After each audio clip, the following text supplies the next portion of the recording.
What's going on, everybody? Welcome into the Fantasy Six Pack YouTube channel for the Week 8 edition of the Sunday Social. I'm your host, Dylan Clemons, and we have a loaded lineup set for you.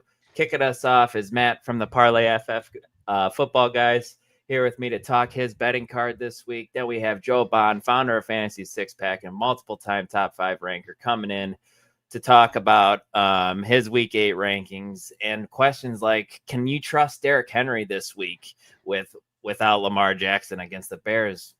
Okay defense. Kirk Cousins likely starting for the Falcons this week, guys. What do we do with Drake London, Bijan Robinson? Drake London's also questionable. He'll be here to answer questions like that. Then you have myself, Ike Bonni, Kyle Senra, Keith Flemming, running through your start-sit questions for an hour. We already got some questions piling up in the comments here, so we'll get to those once we hit the top of the hour, guys. And then we have Keith Flemming finishing off the show with his favorite DFS plays this week. With everybody jumping in, if you could just please hit that like button, please subscribe to the channel if you haven't already, and then head on over to fantasysixpack.net/plans to become an all-access member. That's where you get direct access to our F6P team, guys, where you could ask Matt personally what his favorite bets are of the week. You get access to our cheat sheets, Joe's award-winning rankings.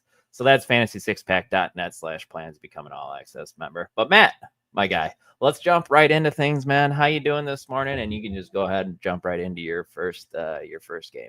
Yeah, doing great. Yesterday, the college card, kind of my bread and butter, was very good. I ended up going 8-2 overall, which is great. It was a good day. So I'm hoping that translates into today's slate of NFL matchups. Baby. Yeah. So the first one I got, Dylan, is I'm going to take, you kind of just reiterated to it, I'm going to take the Atlanta Falcons at home. Right now, they're -7. I like that number. It was better a couple days ago when it was at -6.5, which is kind of weird to me that Michael Penix probably isn't playing and it's Kirk Cousins, and the line went up a half a point. Interesting. Yep. But here's the thing, though. We all know that, Kirk Cousins has had his bugaboos, I guess you could say, in the past of being a good quarterback, not a good quarterback. But the thing is Kirk Cousins is a decent, serviceable quarterback with that offense. Like you said, Drake London, questionable. I do think he will end up playing, but you have Bijan Robinson. And we all know that Kirk Cousins loves Darnell Mooney. Like you wouldn't believe. The Miami Dolphins, sorry, any Dolphins fans that are in right now, they are not a good team. Yep. There is so much turmoil going on with that organization. I'm not sure that they are even going to be able to hang with the Atlanta Falcons. They have a good defense, and the Falcons are playing at home in the Dome. Give me the Falcons at -7. I love it, man. And Matt, Cousins is another year off of the Achilles injury. That's right. I'd like to think he's going to look even. He didn't look great last year, but he's got to look better than he did last year. Another year in the same offense as well, with learning under Zach Robinson, is a good offensive coordinator. Am I crazy to think the Falcons might be better with Kirk? It's going to be interesting to see, man, especially maybe this is also kind of a tryout for Kirk Cousins for other teams looking for a quarterback or something for the rest of the year with the trade deadline here right around the corner. So it's going to be interesting, but I feel like he's going to look okay today, especially against this bad Dolphins defense. Like you, man, they're atrocious. They're not.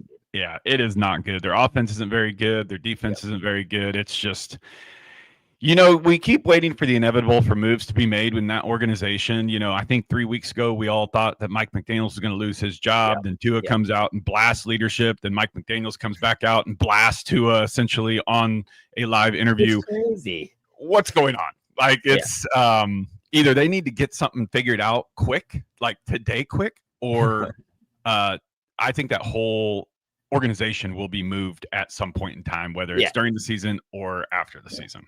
It definitely needs to happen, man. It's just a disaster, But what do you got for your next one, Matt? Well, we kind of talked about it a little bit before the stream started. I am actually on the Chicago Bears at +2.5. I actually don't hate the under of this game as well. It is a pretty low number. It's at 45.5, but I don't think there's going to be a lot of points scored in this offense. Tyler Huntley is Tyler Huntley. I mean, We all thought Lamar Jackson was going to be back this week. We thought that the Ravens needed Lamar Jackson back this week to get a W. I think, with them playing at home, I can see that they're still the favorites. It's at -2.5, which is, again, a very low number. Most teams that play at home, you usually see it that -3 number, maybe -4, 4.5. But this line dropped. It opened at -7 when Lamar was essentially planning on playing. And it has gone all the way down to 2.5, which tells me that the way that the Chicago Bears are playing, their defense is it's not a great defense, but it's better. Yep. You essentially have, with Tyler Huntley, the tight ends and Derrick Henry, right? He's not going to get the ball deep to Zay Flowers. I just don't like the wide receivers in this room with him as the quarterback. And Ben Johnson has the Chicago Bears team believing in something because they are playing better. Yep. Now, I do know that Baltimore should have their at least the majority of their full slated defense back this week. I know they got healthy over the bye week, but still, that number scares me that it dropped that low to -2.5. So I like playing the underdogs in this matchup. I like that a lot, Matt. We talked pre-show. I'm all over the Bears as well. If the Bears if they slow down Derrick Henry, I don't see the Bears losing this game, man. I really don't. You did allude to the Ravens defense getting a little healthier, but they're still without their nose tackle, Matabuke, who's really their run stuffer here. And we saw since the Bears came out of the bye that their run game has really gotten going. Their passing game, not so much. Caleb Williams has been a little bit of a roller coaster up and down, but the running game and DeAndre Swift, Kyle Monangai has really gotten going. And it's another good matchup. So I'm a Bears fan. If they lose this game to Tyler Huntley, Matt, I'm going to be devastated. The Bears could get to 5-2 in this one. I know it's a kitchen sink game for the Ravens. Like if Lamar was playing, no doubt in my mind, the Ravens would win this game. Right. But it's Tyler Huntley, guys. It's Tyler Huntley. That's why I know the Ravens are at home, but it's crazy to me that they're -3 today. Yeah, it's 2.5 minus. Yeah, it's crazy to see how far that number dropped as soon as Lamar Jackson. Yeah, it's wild. Okay, and then I have 2 more games here for you, and I'll rifle through them pretty quick here. The first one I have is the Tampa Bay Buccaneers at -4.5. They're traveling to New Orleans to play the Saints. And listen, I know last week Chris Olave had a game, right? He had a game. Yep. The Tampa Bay Buccaneers defense is getting healthier as well, and I do believe they get one of their corners back today. The number at 4.5. I mean, we know what the Tampa Bay offense is, right? Yes, I know Mike Evans is out. I don't think Bucky Irving's playing today. Can you correct me on that? Do you know that for sure? Bucky's out. Bucky is out. Okay, so you still have Emeka Egbuka, right? Or as Rob Gronkowski says, Emeka Egbegbu. Had to throw that in there. Yeah. That guy's an absolute stud. I mean, he is an absolute stud. I know Chris Godwin is still out, but Cade Otton has been coming alive. Rashad White's been looking serviceable. And you have Baker Mayfield, who is just that guy. Like, he is just that gritty quarterback that gets it done. The Saints defense is nothing to write home about. And the Saints offense, yes, last week they had a little bit of an offensive explosion, but still, it is not that good of an offense. Spencer Rattler is not that guy. But he is better than Tyler Shuck. So that he is. I just like the number at -4.5. I think if this crept up any higher to like 6.5 or 7, I'd probably stay away from it. But 4.5 is a good number for me. Yeah, I'm right there with you, man. No really pushback there. And to be honest with you, I just like gambling on Baker. He's so fun to watch, man. And besides the last game where he struggled a little bit with Mike Evans being in and out of the lineup, man, and that sucks that he got injured last week, breaking his collarbone, so he's not going to be able to get past the 11 or 12 straight 1,000-yard season mark. But yeah, I expect Baker in this offense to get right back on track, man. And yeah, I'm right there with you, man. You got any more? Yeah, I like Dallas Cowboys at +3.5. They're playing Denver in Denver. I'm kind of just banking off experience on this one. I know the Dallas's defense is not good, and it could be a high-scoring matchup. The over-under kind of tells us that it's going to be a high-scoring matchup. 51.5, Matt. At 51.5, yeah. Have we seen a line over? Have we seen an over-under over 50 this year? I'm not sure. Yeah, there has been a few. Yeah, there has been a few of those games. I think one actually hit 54.5, which I think is one of the highest. I think it was like that. But here's the deal. The Dallas Cowboys offense they got CeeDee Lamb back. We know that Patrick Surtain and the Denver defense is a good defense. Are they going to be able to stop all these weapons? If he shadows CeeDee Lamb, you could see a massive game from George Pickens. If he kind of switches it up, you got the other guys. And then you still have Javonte Williams, who has proven that he is a decent running back. And then you got Jake Ferguson, who is a top 3 tight end in the NFL, fantasy-wise. So I like the experience of the Dallas offense. I'm interested to see what Bo Nix is going to do on offense for Denver. We know that they have weapons, right? But is the inexperience from Bo Nix going to come through like it has kind of shown the last couple weeks? I know he had a massive fantasy game basically in the fourth quarter last week, but the first 3 quarters he looked not good. So I'm interested to see how that plays out. For some reason, this game just kind of calls out to me. I like Dallas at +3.5 in this matchup. I like that, man. And you alluded to it. The Denver's offense hasn't looked great for most of the season, and then they just finally clicked in the fourth quarter last week. And that Dallas offense is legit, man. They're all healthy. They got their weapons back. Javonte Williams had a nice bounce back here, so I'm right there with you. Not a whole lot of pushback. Just besides, maybe Dallas is a little less weaker on the road than they are at home. Correct. Maybe correct. That's the biggest thing. But yeah, I don't have any problem really taking that game either, man. Yep. I got a couple other bets that you didn't talk about. If you don't mind hearing about my thoughts here for a second. Yeah, let's rifle through them. All right. I took the Bears as well. I'm also intrigued by the 49ers at +110 on the money line against Houston. 49ers are on the road against Houston. They're banged up, man, but they got George Kittle back. You still got Kendrick Bourne. Mac Jones is starting. And, man, it doesn't really seem like they're in any hurry to bring back Brock Purdy, Matt. So that's also another intriguing quarterback scenario that's going on over there in San Francisco. And the Texans have stunk, Matt, this season. Their defense is the best part of the team, but their offense cannot get going. Nico Collins out today with a concussion. He's their best offensive player. They can't run the ball. Nick Chubb looks like a ghost of himself. Woody Marks has been up and down. We've seen flashes from him, but they got a young wide receiver core. Their offensive line stinks. So what are your thoughts on this Niners-Texans game? No, I'm glad you called that out. I actually have no qualms with taking the 49ers money line. I think it sits pretty good. You can get that at DraftKings right now at +114, so it's even a little better than 110.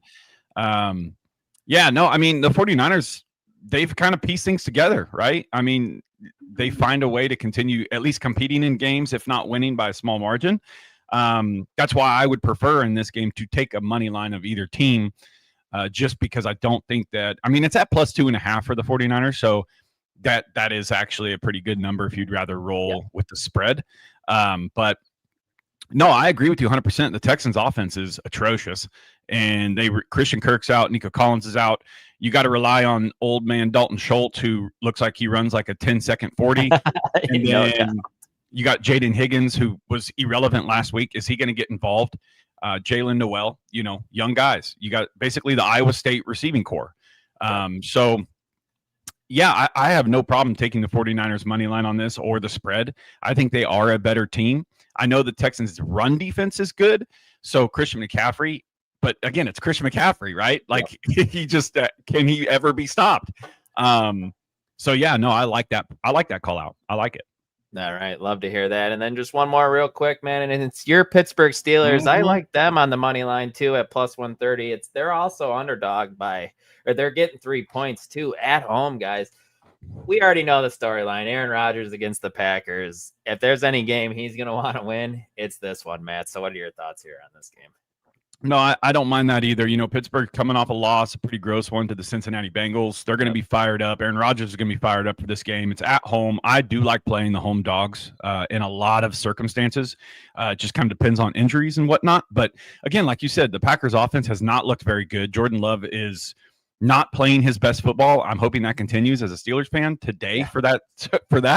Aaron Rodgers is going to be fired up. I think this is going to be a good game to watch. I do think it's going to be a low scoring game. I think 45.5 is high. So if you want to play the number on that, I'm cool with that.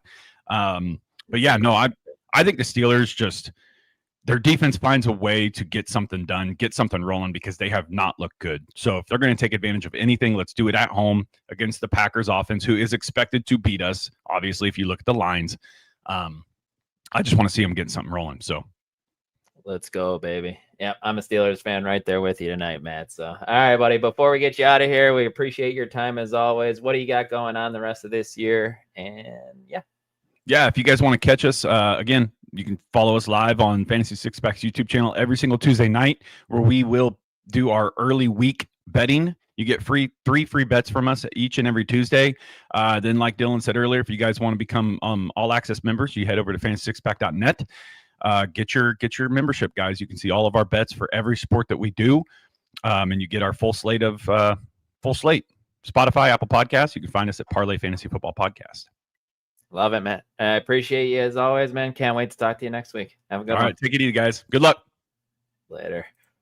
All right, guys. We're gonna go ahead and get Joe Bond, founder of Fantasy Six Pack, a multiple-time top 5 ranker, right in here to talk his rankings. Joe, good morning. How you doing today? Pretty good, I guess. There's like 12 people that can play football this week in the NFL. Yeah, sure. That's definitely what it feels like, man. With the Jaguars, Raiders, Lions, Cardinals, Rams, Seahawks, all on bye this week. It's a disaster. And then we get random stuff like, oh, Drake London is questionable. Like, where did that come from on a Saturday afternoon? Yeah, I know. Come on, man. Like, give us a break. It really is. It really is. And everyone firing in your start sick questions. We appreciate it. Yes. We'll get into them in about 15 minutes once we get through Joe's week 8 rankings. And Joe, let's jump right into it, man. What are you doing with Mr. Derrick Henry this week? Hasn't been great without Lamar Jackson, and a little bit of a surprise that Lamar wasn't coming back this week.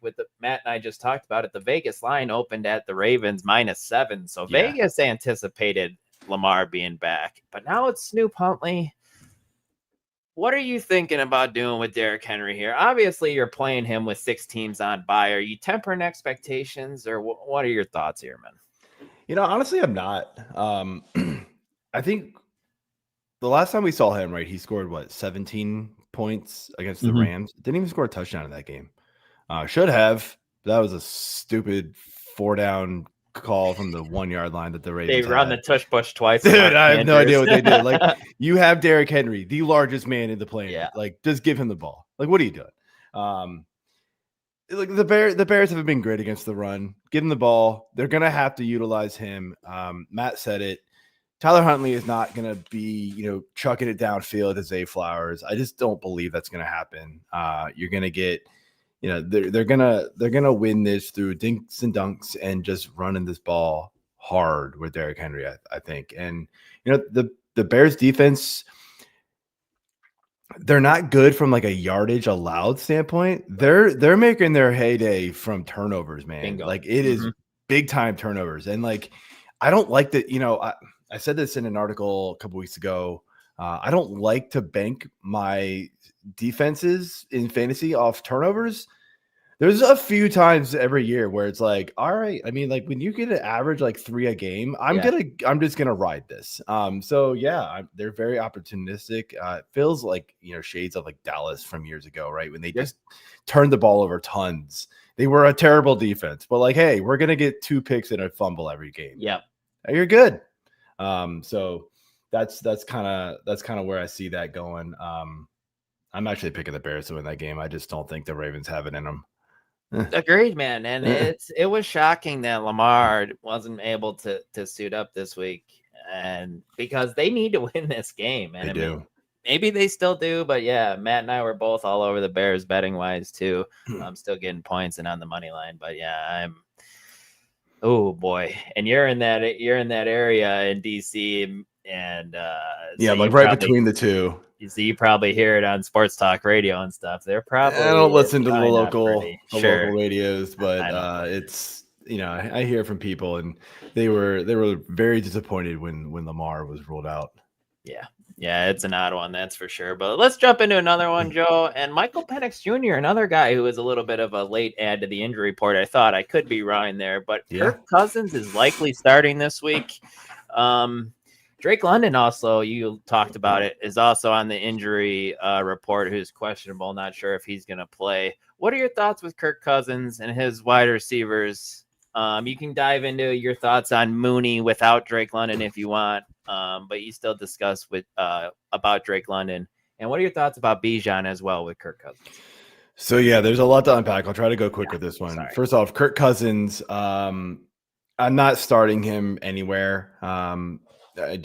Even against Miami, just not there. DFS maybe, because I know he's probably min priced for quarterbacks. That's about the only thing. Drake London does probably take a hit. I mean, he is just like hyper targeted with Michael Penix. Like it's crazy, man. We saw last season, and like Drake London does not get that like 40% target share with Kirk Cousins. It just doesn't happen. So Mooney does get a boost even if London is in there. If London is out, obviously Mooney is like, I mean, I would think on a week like this, automatically in your lineup. He's in my lineups anyway because my benches are empty. Yeah. Bye weeks, injured is what my benches look like. Yeah. And then Bijan, honestly, like, I mean, obviously you're not sitting Bijan. He's still 1, 2, probably 3 in everything. Yep. I kind of worry that, when he wasn't targeted in the passing game quite like Michael Penix gets in the ball. This could be, offensive shift this year where it's just like so much check down and screen passes going to Bijan, and so it won't matter. But you do have to worry about that a little bit. But I mean, nobody is sitting Bijan, not even worried about it. Does he lose, 2.5 points? Maybe, but who cares? No, I'm right there with you, and I talked about it with Matt. Cousins another year off the Achilles injury, man. So maybe he looks even. He looks sharper than what we saw last year because it wasn't great. But yeah, Drake London's in the lineup. Takes a little bit of a downtick, but obviously you're still starting him as well. And I think, like you said, Mooney skyrockets, man. Yeah. I would assume probably into a top 24 wide receiver. Would you move him that high? I mean, I've already got him. Where do I have him? I already have him as a top 36 PPR receiver. So yeah, you get rid of London. I would think, probably bump him up around the Romeo Dobbs range, which is like top 20-ish, top 24-ish. I mean, look, they're playing the Dolphins, so that obviously helps. There's only so much more boost you can give these guys. Yeah. But yeah, that's a great matchup for Kirk Cousins to come in and be a replacement quarterback for. Dolphins kind of the laughing stock in the NFL, man. It's been a disaster there. But looking at the AFC East now, Joe, and this was a wild storyline throughout the week. Justin Fields is back as the starter. He got benched last week. Woody Johnson came out in the media pretty much saying that he liked what Aaron Glenn was doing. We'd be okay if our quarterback could complete a pass. Something along those lines, which was just absurd of an owner of a team to say. But he's got no Garrett Wilson this week. Fields doesn't. So what are your expectations? Do you see his rushing floor being able to save him this week for fantasy purposes, Joe, or are you just kind of out on him? I mean, his rushing floor keeps him in the conversation of starting. Streamable for sure. I think I've got him around 14, wedged right in between Flacco and Mariota. Okay. So it's like, man, this is an ugly range, right? But his matchup also helps him for sure. Mm-hmm. Cincinnati's defense has been terrible, and I don't see it getting any better. But I mean, I think, we saw it last week, like without Garrett Wilson, Fields looks lost out there. And it's just like, he doesn't know who to throw the ball to. You're also losing Josh Reynolds. They are going to have to game plan to just run, which is why I also am a little bit higher on Breece Hall than I think, I would otherwise be. Matchup and they don't have a passing offense. It's Mason Taylor and Alan Lazard. Yay. Yeah. You know, like nobody wants that. No. So I here's how bad it is. I am actually starting Alan Lazard in one league. I chose him over Nick Westbrook-Akine. So I don't blame you. Yeah. I mean, like, what are you gonna do? It's rough this week, man. It really is. We have one of these weeks every single year, and it's ugly out there, Joe. It really is. Now, one more question I got for you before we jump into your streamers of the week, man. And Commanders getting their weapons back. Deebo, Terry McLaurin are both back for Monday Night Football. Unfortunately, Jayden Daniels is missing another week. Marcus Mariota is at quarterback, probably one of the better backup quarterbacks in football, if I had to take a guess. But did Deebo and Terry McLaurin take a hit here? Are you still ranking them both within the top 36 as starters? What are your thoughts here with McLaurin and Deebo with Mariota? They are both in the top 36. Deebo's right outside wide receiver 2 range for PPR. In anything that's not PPR, I think he gets a bit of a boost just because, you know, yards at the catch with him is just incredible. Right. And then McLaurin, I kind of want to see him, you know, do it again. Even when he was playing early on, like, you know, he looked rusty. Performing, he looked not great. Rusty is a good word. Finally started maybe getting going and then got hurt. And so now it's like, okay, well, now what are we going to get from him? And then but you know, again, a week like this, you're kind of forced to start these guys. It's not a good matchup though at all. Monday night in Kansas City. Good luck. It's not going to be pretty. Kansas City has turned it on big time, and you ain't kidding. And they look absolutely like the best team in football right now. And I think the Commanders are in for another blowout, which could help these two. You know, they're going to get a lot of passing work. Mariota's not horrible, but he's definitely not Jayden Daniels. Jayden Daniels is like, man, when he just is back there and throwing it, man, it looks smooth. It looks crisp. It's very accurate. And Mariota can be a little erratic at times. Yeah. But, you know, I think they'll be startable this week. Yeah, that's totally fair. And they almost, like I said, bye weeks, injuries, they almost have to be startable this week, Joe. But all right, man, before we get you out of here, got a couple minutes. What are your thoughts? And you write an article over on USA Today for your top streamers. So why don't you just go by position, quarterback, running back, wide receiver, tight ends on your favorite streamers this week? Yeah. So this was before Fields was back in. He's in the mix of quarterback streamers, but I got two other ones quick. It's the old men, man. It's Joe Flacco and Aaron Rodgers. Look, Joe Flacco, just the weapons he has. How can he's easily startable in leagues this week. Aaron Rodgers, come on, revenge game. That's like his whole thing this year. It feels like it's just he wants to go beat all the teams that pissed him off. So he gets the Packers. I don't love it for him. Like, he does rely on touchdowns, and if he doesn't get touchdowns, I mean, he's 25th in yards for quarterbacks, and he's like tied for 4th in touchdowns. So like, if he doesn't get the touchdowns, you're gonna regret it. But he's been making it work. My running back this week, dude, it's not easy to pick anybody. Common guy, maybe again, kind of a risky one. Were the 13 carries to sort of, who knows if that was like real, but it does seem like he's getting more and more work. No doubt. We've seen Ben Johnson with Swift and Montgomery, or not Swift, Gibbs and Montgomery. Can Swift and Monangai kind of be, Sonic and Knuckles light, maybe? And then Tyler Algier, I think in a game where I expect the Falcons to be up a little bit more. Maybe, it changed a little bit with Cousins in there.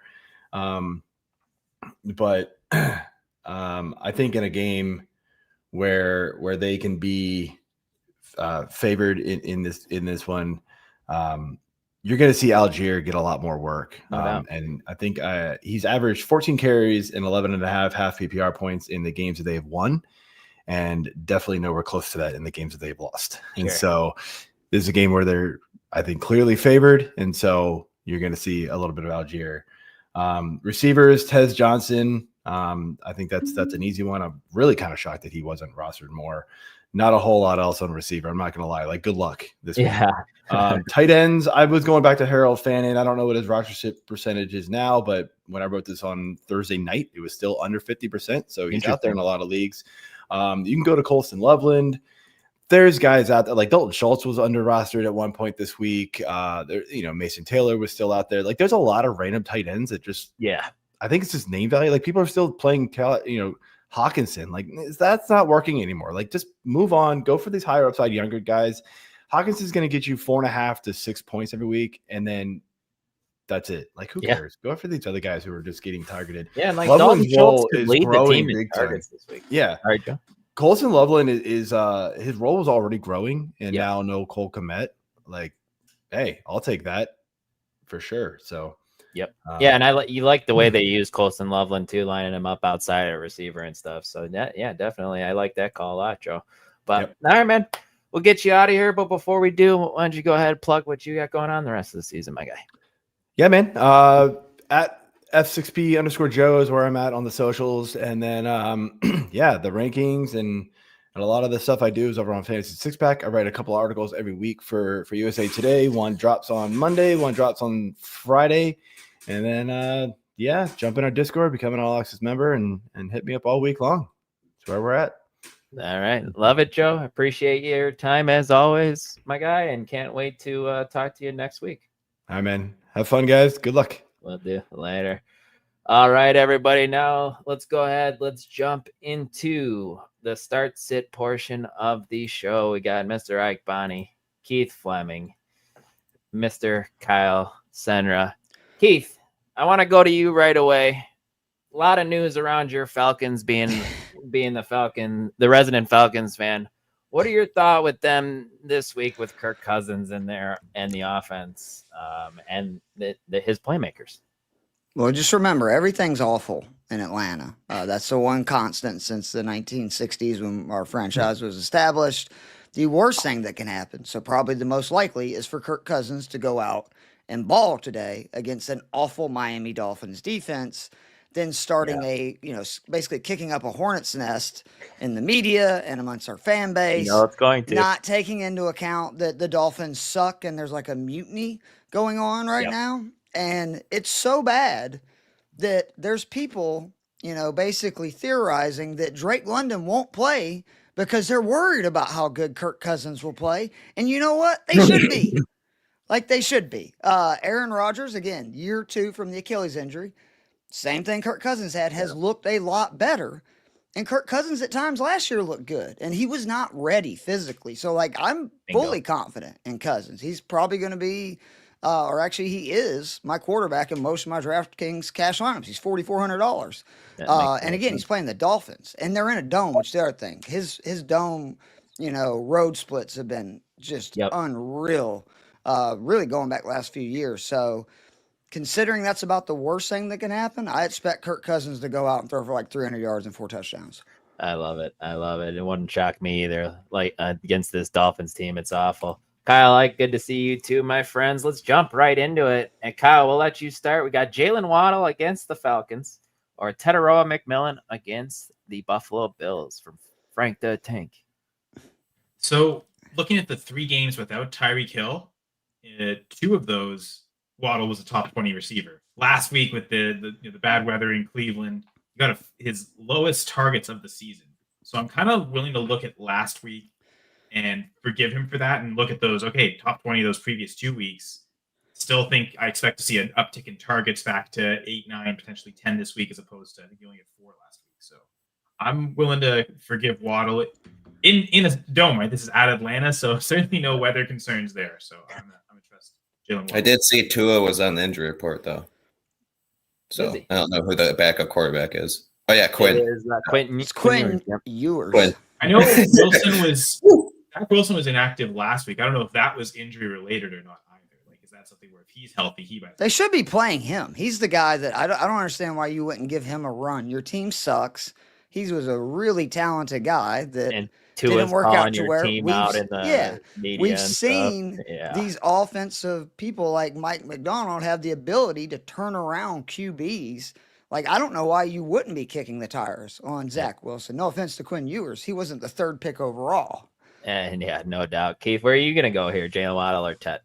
So I agree with everything Cal said, but this Falcons pass defense is really good. Like, they haven't yet to give up 200 yards in a game this season, which that is nuts. Like, I mean, to be 6 games in the season and yet to allow 200 passing yards. And I also just think you can run on the Falcons, and we've also had issues with tight ends this year. I just think that there's going to be a lot of that from Miami in this game. And so I would lean Tet McMillan. I also think Buffalo is going to be up, and Carolina is going to just be in a throw, set. I know Joe Baum was talking about so over the Falcons. There is no such thing as a cake matchup for the Atlanta Falcons. I just want to make that absolutely clear. So I said I think Cousins is going to ball, but I also think this game will be tight because that's what Falcons do. I've been watching this, reality show for my entire life. I like it. Ike, what do you got? I'd go with Tet because the Atlanta defense are pretty solid against receivers. I don't even think one's gone over 50 some odd yards, if I'm not mistaken. So yeah, I don't blame I you. guess we're concerned with Chua, but I'm concerned also with Andy Dalton, I suppose, for a backup. He's pretty good. Like, wouldn't have necessarily as much confidence as, like, say, the Falcons do in Kirk Cousins, but just like the next tier below in terms of backups. Like, you're not throwing a total awful quarterback out there. Yep. And then Ike, I'll let you take this one. As a Brees Hall owner, would you drop Bam Knight for Isaiah Davis? If I drop Bam, then next week with Brees on a bye, I'll be forced to start Henderson at running back instead of Knight. Currently 3 and 4. Does anybody know? That's what I was just going to ask. Are we going to back soon, huh? Are we going to see Trey Benson back next week after the bye? Is that the expectation? I'm not 100% sure. Does anyone have any news on that by chance? I haven't heard anything. Yeah, but I still wouldn't. I don't think, just in case, because I'd rather start Bam Knight over Henderson for next week. As of right now, still, so. Yeah, I'm trying to think what week Benson, like, is he eligible to come off IR next week? And I guess it's just knowing. I want to say that would, I want to say that. I think it's week 8. Week 8, he can. He was injured in week 4. Like, he played week 4. That's when he got hurt. So, I suppose the bye week, if the bye week counts as the week, that would be the 4th week. But if not, he'll be ready by week 9. Yeah, which is next week. I mean, Brees Hall's supposed to play, though, right? Like, isn't that the report? I mean, I do wonder, is this like, and I was wondering about the motivation behind this. Is this like protection in case Brees Hall gets traded and you have Isaiah Davis, you get an extra starter, and like that's better upside than having Bam Knight simply because of Benson coming back. I wouldn't want Isaiah Davis though. I mean, if he's the lone man with the Jets, though, man, he's volume is volume. Bigger, no doubt. No doubt. I guess it's the risk of if Brees doesn't get traded. Of course, Braylon Allen's done for the year, who I was just begging to get, carries and touches in that offense. I think he's an absolute tank. But I also just think Brees Hall is a good play today. I mean, he's been pretty good against bad run defenses. I know it was rough the last 2 weeks, but he played 2 of the better run defenses in the NFL. Cincinnati is definitely not that. So, like, I actually feel pretty good if Brees Hall suiting up and gets a typical workload. He should score at least 10, 15 points in PPR formats. I'm with you. Keep talking about the Atlanta defense. I'm just looking forward ahead, and the Patriots do get the Falcons next week. So, to Ike's point of you probably want to avoid playing Henderson. Even if Benson's back, would you still play Bam Knight, thinking, okay, Knight's in a split with Benson, because maybe they're not giving Benson everything right away. I don't trust Benson to be the full-time back, to your point. Like, I mean, you look at it, he got hurt immediately when he took over as the lead back. And that was what most people said about him coming into the NFL was like really good complimentary piece, good, like third down back, but not somebody that can probably handle a full workload. Yeah, the talent's there. So to your point, Knight would, what I'm saying, at least have a role, I would think, either way, and it'd probably be like in the red zone and stuff. Sure. I would say my one quick question to add to this is there a wide receiver you can drop, like a depth receiver? 14 teams, if you can hold as much depth running back as possible, it'd be very minimal at wide receiver, and just thinking that wide receiver depth, even in a 14-team league, you can still find it. If you've got your key starters week to week, you don't really need much wide receiver depth. So you could just hold all these running backs and not have to drop in for Davis, but in fact have both. That would be the ideal situation. And to answer his question though, I probably would drop him for a day. I just I didn't know I missed that part about a 14 team. I would rather have one backfield than a guy that at best has half of a backfield, right? So that way, no matter what the situation is with the Jets, if Hall gets hurt, if he gets traded, now you got 2 starting backs, right? Or you're good, right? Like rest of the way. You will have the Jets running back, no matter what. So in that situation, a 14-team league, I would rather have both backs and have the entire backfield with Braylon Allen, again, done for the year. Even if it's the risk of, you have to start Henderson next week, Yep. You're not necessarily taking a 0. You just might not have much upside. But you might also not have much upside with Bam Knight anyway. So from that perspective, that does make sense to make the move. Makes some sense, no doubt. From Brendan here, morning. PPR, need to pick one running back, one wide receiver from this group. Jayden Higgins, Luther Burden, Olamide Zaccheaus, Isaiah Davis, or Brashad Smith. Keith, let you take this one. Higgins, Burden, Zaccheaus, Davis, Smith. So definitely Luther Burden. I get the excitement for people with Higgins, but I think you're going to see heavy volume to Schultz and Marks today. They're without Fred Warner, and that's the way you can attack San Francisco is now middle of the field, short intermediate passes. I expect Schultz to be their leading target earner, and I wouldn't be surprised if Marks is second. Burden has been seeing almost the same volume as Roma Dunze for reasons I don't know, but he is. For the back, Brashard Smith, I know it's not a big role, but we know what his role is, and you never know when he's going to get more touches, and he's seen 4 targets past few games, so bingo. Yep, you're going to at least get an opportunity for him to score some points to where Isaiah Davis, if Breece Hall's healthy and plays the entire game, he plays most of the snaps in the games he plays, so I do like Brashard Smith, and I actually hope Kansas City gives him a run at running back because he's electric, man. And if they had a running back that could do anything with how good Mahomes is playing and what they did last week. By the way, first game back with Rashee Rice, that was the 9th best EPA per play of Mahomes' career. Wow. So the Chiefs' offense is going to be really good. Rest away, and they're doing it right now, passing all the time, just basically passing over expectation more than anybody in the league. Yep. No, I'm right there with you and Brashard Smith. For me, I think it's easy to tell that he's the best running back in that backfield, and I think he deserves more touches. I think we can all agree that Brashard Smith is the running back from this group that we want to start this week, right? Kyle's nodding in agreement. They were close in my rankings, but Smith has higher upside, and I think the key here is upside because I don't think there's much good solid floor with these players.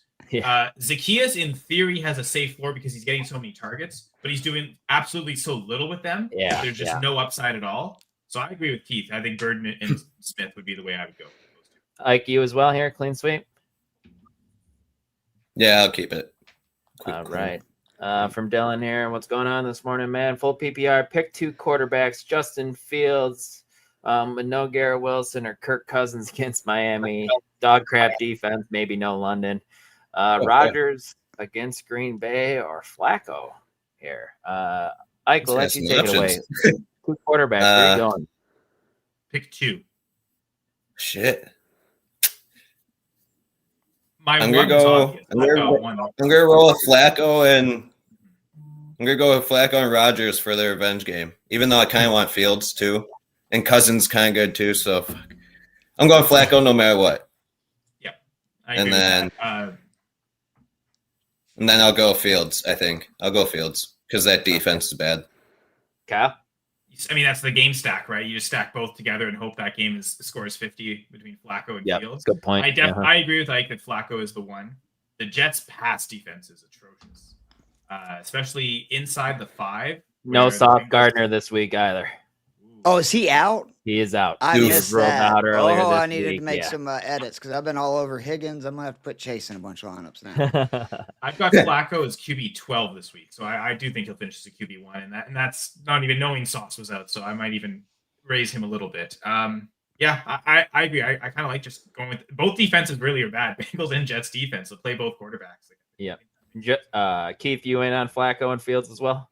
Yeah, I mean, all you need to know about Flacco is he's thrown it 92 times in the 2 games with Cincinnati, and he understands the assignment. Like, that's what I love more than anything. Is he's like, I'm just going to chuck it to Chase and Higgins as much as possible. And that's a very smart decision. Like, that's what you should do if you have a decent arm. Yeah. I really do like Cousins today, but there's also a great chance that Bijan and Algier go freaking nuclear against a Miami team that's giving up 160 yards per game on the ground and over 5.5 yards per carry. And I would just think with Cousins making his first start this year, they're going to at least at first try to run it. And then Fields also does not have to worry about Tyrod Taylor. If Tyrod Taylor was cleared to play today, breathing down his neck, I would be worried because we saw last week he's not afraid to do that dumb crap where you're mixing quarterbacks in and out. So with Fields playing the whole game, I mean, we've just seen it with him. If he plays the whole game, he's going to get enough rushing yards, I think, to justify starting him in a super flex league. Yeah, no, that makes a lot of sense. Jamie, good morning. Got some whiskey in his coffee. You mean some coffee in your whiskey? Sounds great. Great start to the morning. PPR, Dowdle, Judkins, or Derrick Henry. All separate leagues here, so we'll start there. Keith, go ahead. What do you got here? Dowdle, Judkins, or Derrick Henry? What are we doing, people? It's Derrick Henry. I just want to, because I went over this last night. He is, I get it. It's rough. I know that Lamar's not coming back. He's already faced 3 top 10 defenses this year against the run. 5 of his 6 games have been against the top 16 rush defenses in the NFL. The only one that he played a bad rush defense against in Buffalo, he scored a gazillion points. They're 31st. Chicago is 28th versus running backs. When you look at how many rushing yards they give up per game, they're allowing 20 points per game to running backs. And obviously, Baltimore is going to lean on him. Plus, he's fresh coming off a bye. And when we last saw him, the Ravens scored all of 3 points, and he still got 17 fantasy points. So I think that Derrick Henry is one of the best running back plays today. He's going to be in a ton of my DK lineups. By the way, his $6K price tag on DraftKings, the lowest since 2019. So, yeah, I'm going to load that up in cash game lineups. The receiver, if it was Daniels, I would say, go with McLaurin. But I can't start Darnell Mooney over London if London plays. If London does not play, I think Mooney is a great replacement because we saw Mooney had his best games as a Falcon last year with Kirk Cousins. So I think you're pretty good because, London is such – we've seen, I know London got off to a slow start. I think he got injured. He was a little hurt, banged up. Last couple of weeks we've seen, he's that dude. He just is. And the Falcons know they got to get him the ball a lot. So – I would still go with again, if London plays, I play London. If he doesn't, I would play Mooney. I just can't trust a Marcus Mariota receiving core. Yeah, I'm right there with you as well. Kyle, are you going to go Derrick Henry over Judkins and Dowdle as well? Yeah, I thought that was pretty close, actually. In half PPR, I only have Derrick Henry 1 spot ahead of Judkins. Now, Judkins also isn't really because Derrick Henry doesn't catch passes, but Judkins really doesn't either. So I don't know that he gets the boost in full PPR. So I am still going to go with Derrick Henry even with Lamar out. Certainly would be easier to do that, I think, if Lamar is in. I'm a little bit worried about just the offense not performing that well. But coming off the bye week, he's gonna, at least Henry is healthy right now. I like Judkins over Breece Hall, however. I think that I would definitely play on the second one. And I agree. Play either Falcons receiver. Don't love McLaurin without Daniels, like you guys mentioned, against the Chiefs defense. Probably wouldn't love McLaurin with Daniels against the Chiefs defense in his first game back from injury. That's the thing. SR2 is worried about London with the injury, but all 3 of these guys have been dealing with injuries all season. So if London plays, I'm definitely going to play London. Yeah. Sounds like we're pretty lockstep in the wide receiver department here. Ike, are you going with Derrick Henry or Judkins here? And then Judkins. I do Derrick Henry and then Judkins over Breece. Okay. Keith, are you going Judkins over Brees, or do you like Brees over Judkins? He had to reboot his computer. All right, 10-4. Go ahead and move right along. To Alex, Mooney, Leggett, or Jalen Noel. And then Alex said, if London is out. Mooney, if London's do we go Mooney even if London is in? I'm kind of liking Leggett against the Bills. Leggett's been playing okay lately too, so I'd play Leggett if London's in. Yeah, But if Leggett London- had 20 something last week. It is Andy Dalton this week. Kyle, did you say who you liked? I'm sorry, I didn't hear you. Yeah, Leggett. I would go Leggett. Leggett. Okay, cool. Dalton. But if London's out, I do boost Mooney. So that will be dependent on if London's in or not. I think with London still in, I think I would keep Mooney below Leggett. Okay. And then Tedero McMillan or Romeo Dobbs. Kyle, go ahead. What do you got here? Go Pack, go, baby. I've got Dobbs inside the top 20. Wide receiver 19 for me this week. So I know Christian Watson's coming back. If anything, that might help open up space for Romeo Dobbs. So I'm expecting him to continue to lead the Packers in targets, and it'd be a good high upside touchdown game. Not the greatest goal line grade. It's a little bit higher than their rushing score, but I trusted the target floor with Dobbs, and I think there's some ceiling this week. All right, Ike McMillan or I'm going Dobbs? Ted. You're gonna go I'm going Teddy? Ted. I don't trust Packers wide receivers until I see one actually do something more. Right now, it's Josh Jacobs' show. Okay, Keith. Yeah, I think it's close, but I'm going to go with Ted McMillan. I just think that we've seen this with Dalton in the past. He is one of those QBs that he's going to target the best, basically, receiver on the team a lot. And I don't think it's close. Like, I know Coker came back. Leggett's looked a lot better. Like, I get that. But Ted McMillan is by far, the best of their wide receivers. And then also Buffalo plays a decent amount of man defense, which he is just shredded this season. Like, I think he's still averaging almost 4 yards per route run versus man defense. So, and again, I just think Buffalo's going to roll. Like, Buffalo, they've looked really bad the last 2 weeks. They're back at home versus a Carolina team that totally like Jekyll and Hyde, Yeah. Or excuse me, they're in Carolina, aren't they? I got that, I think, mixed up, but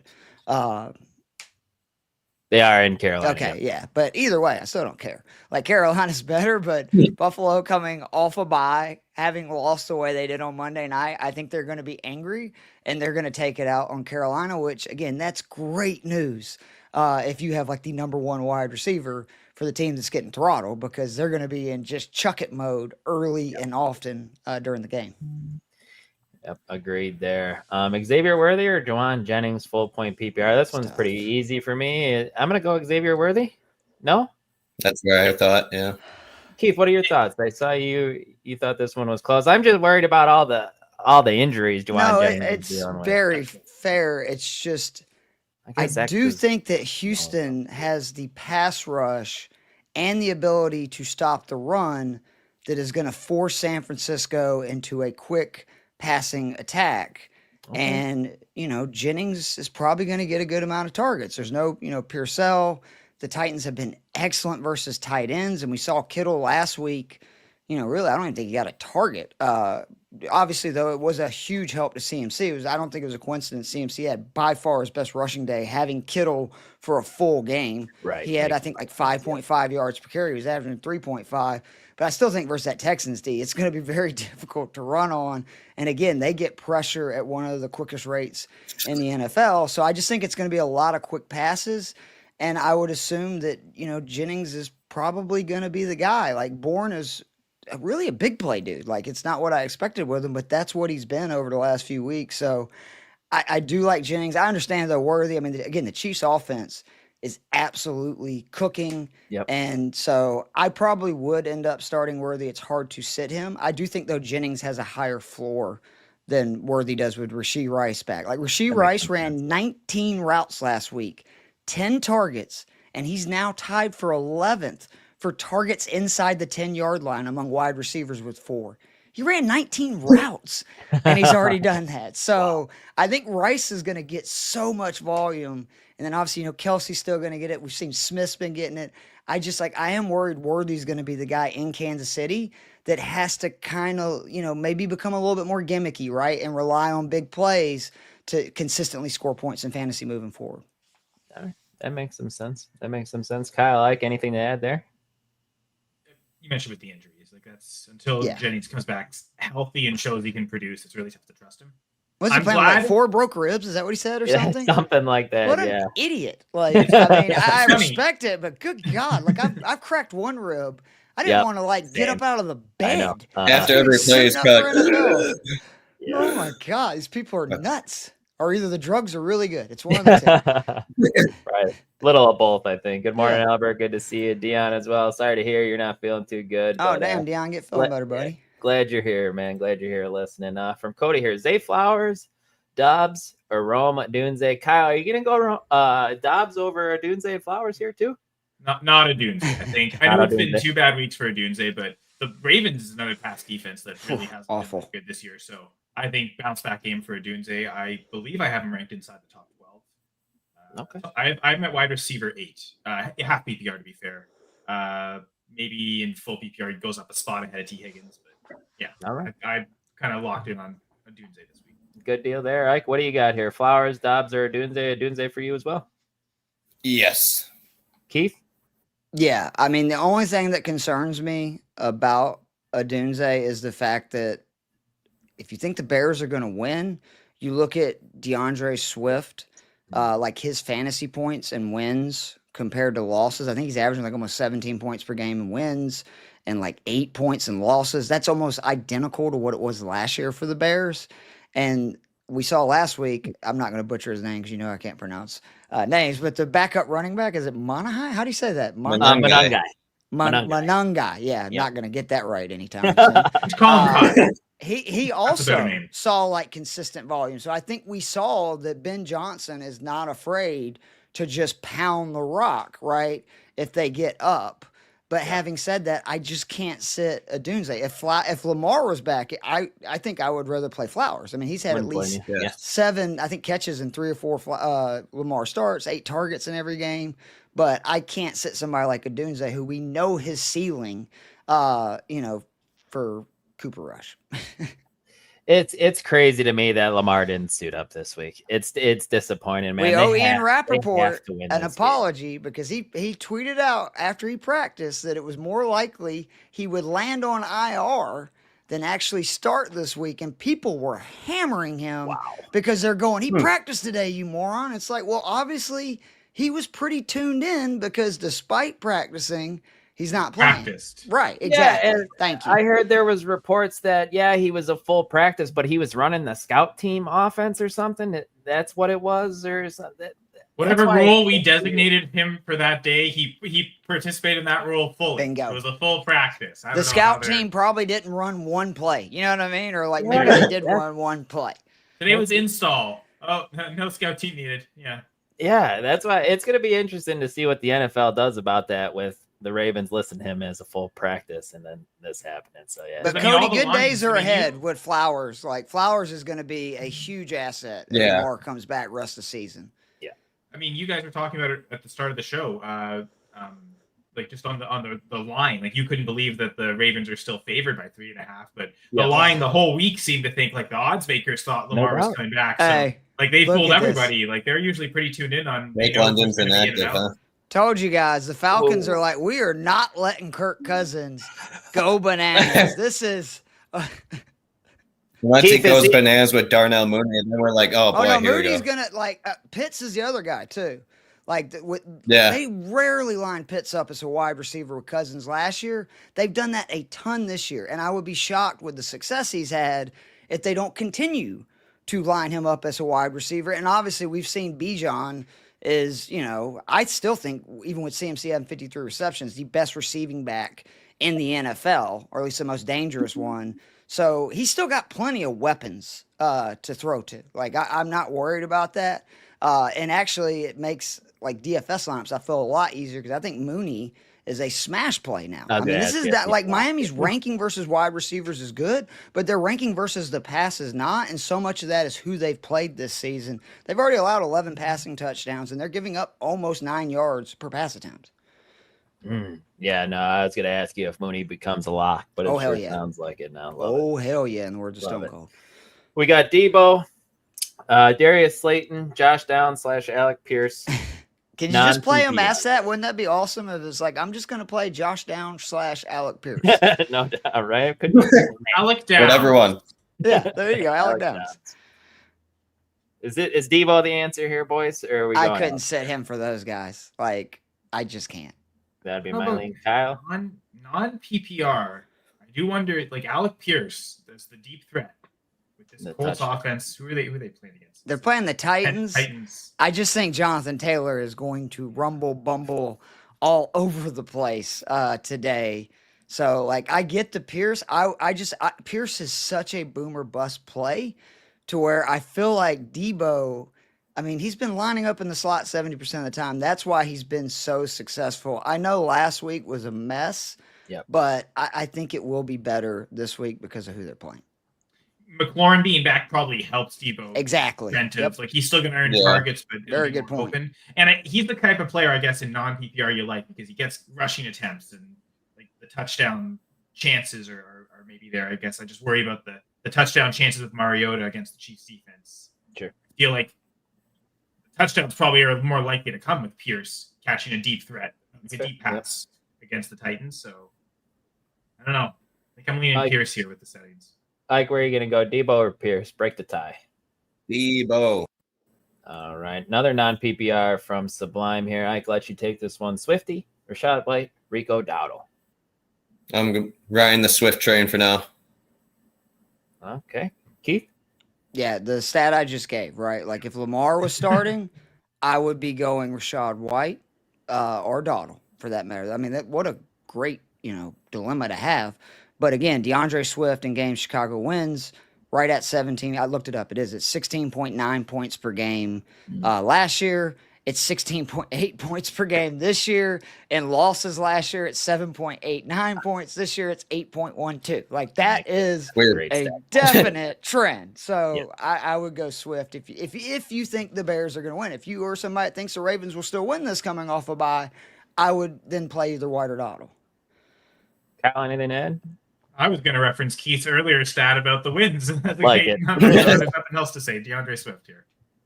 Swiftly get this answer.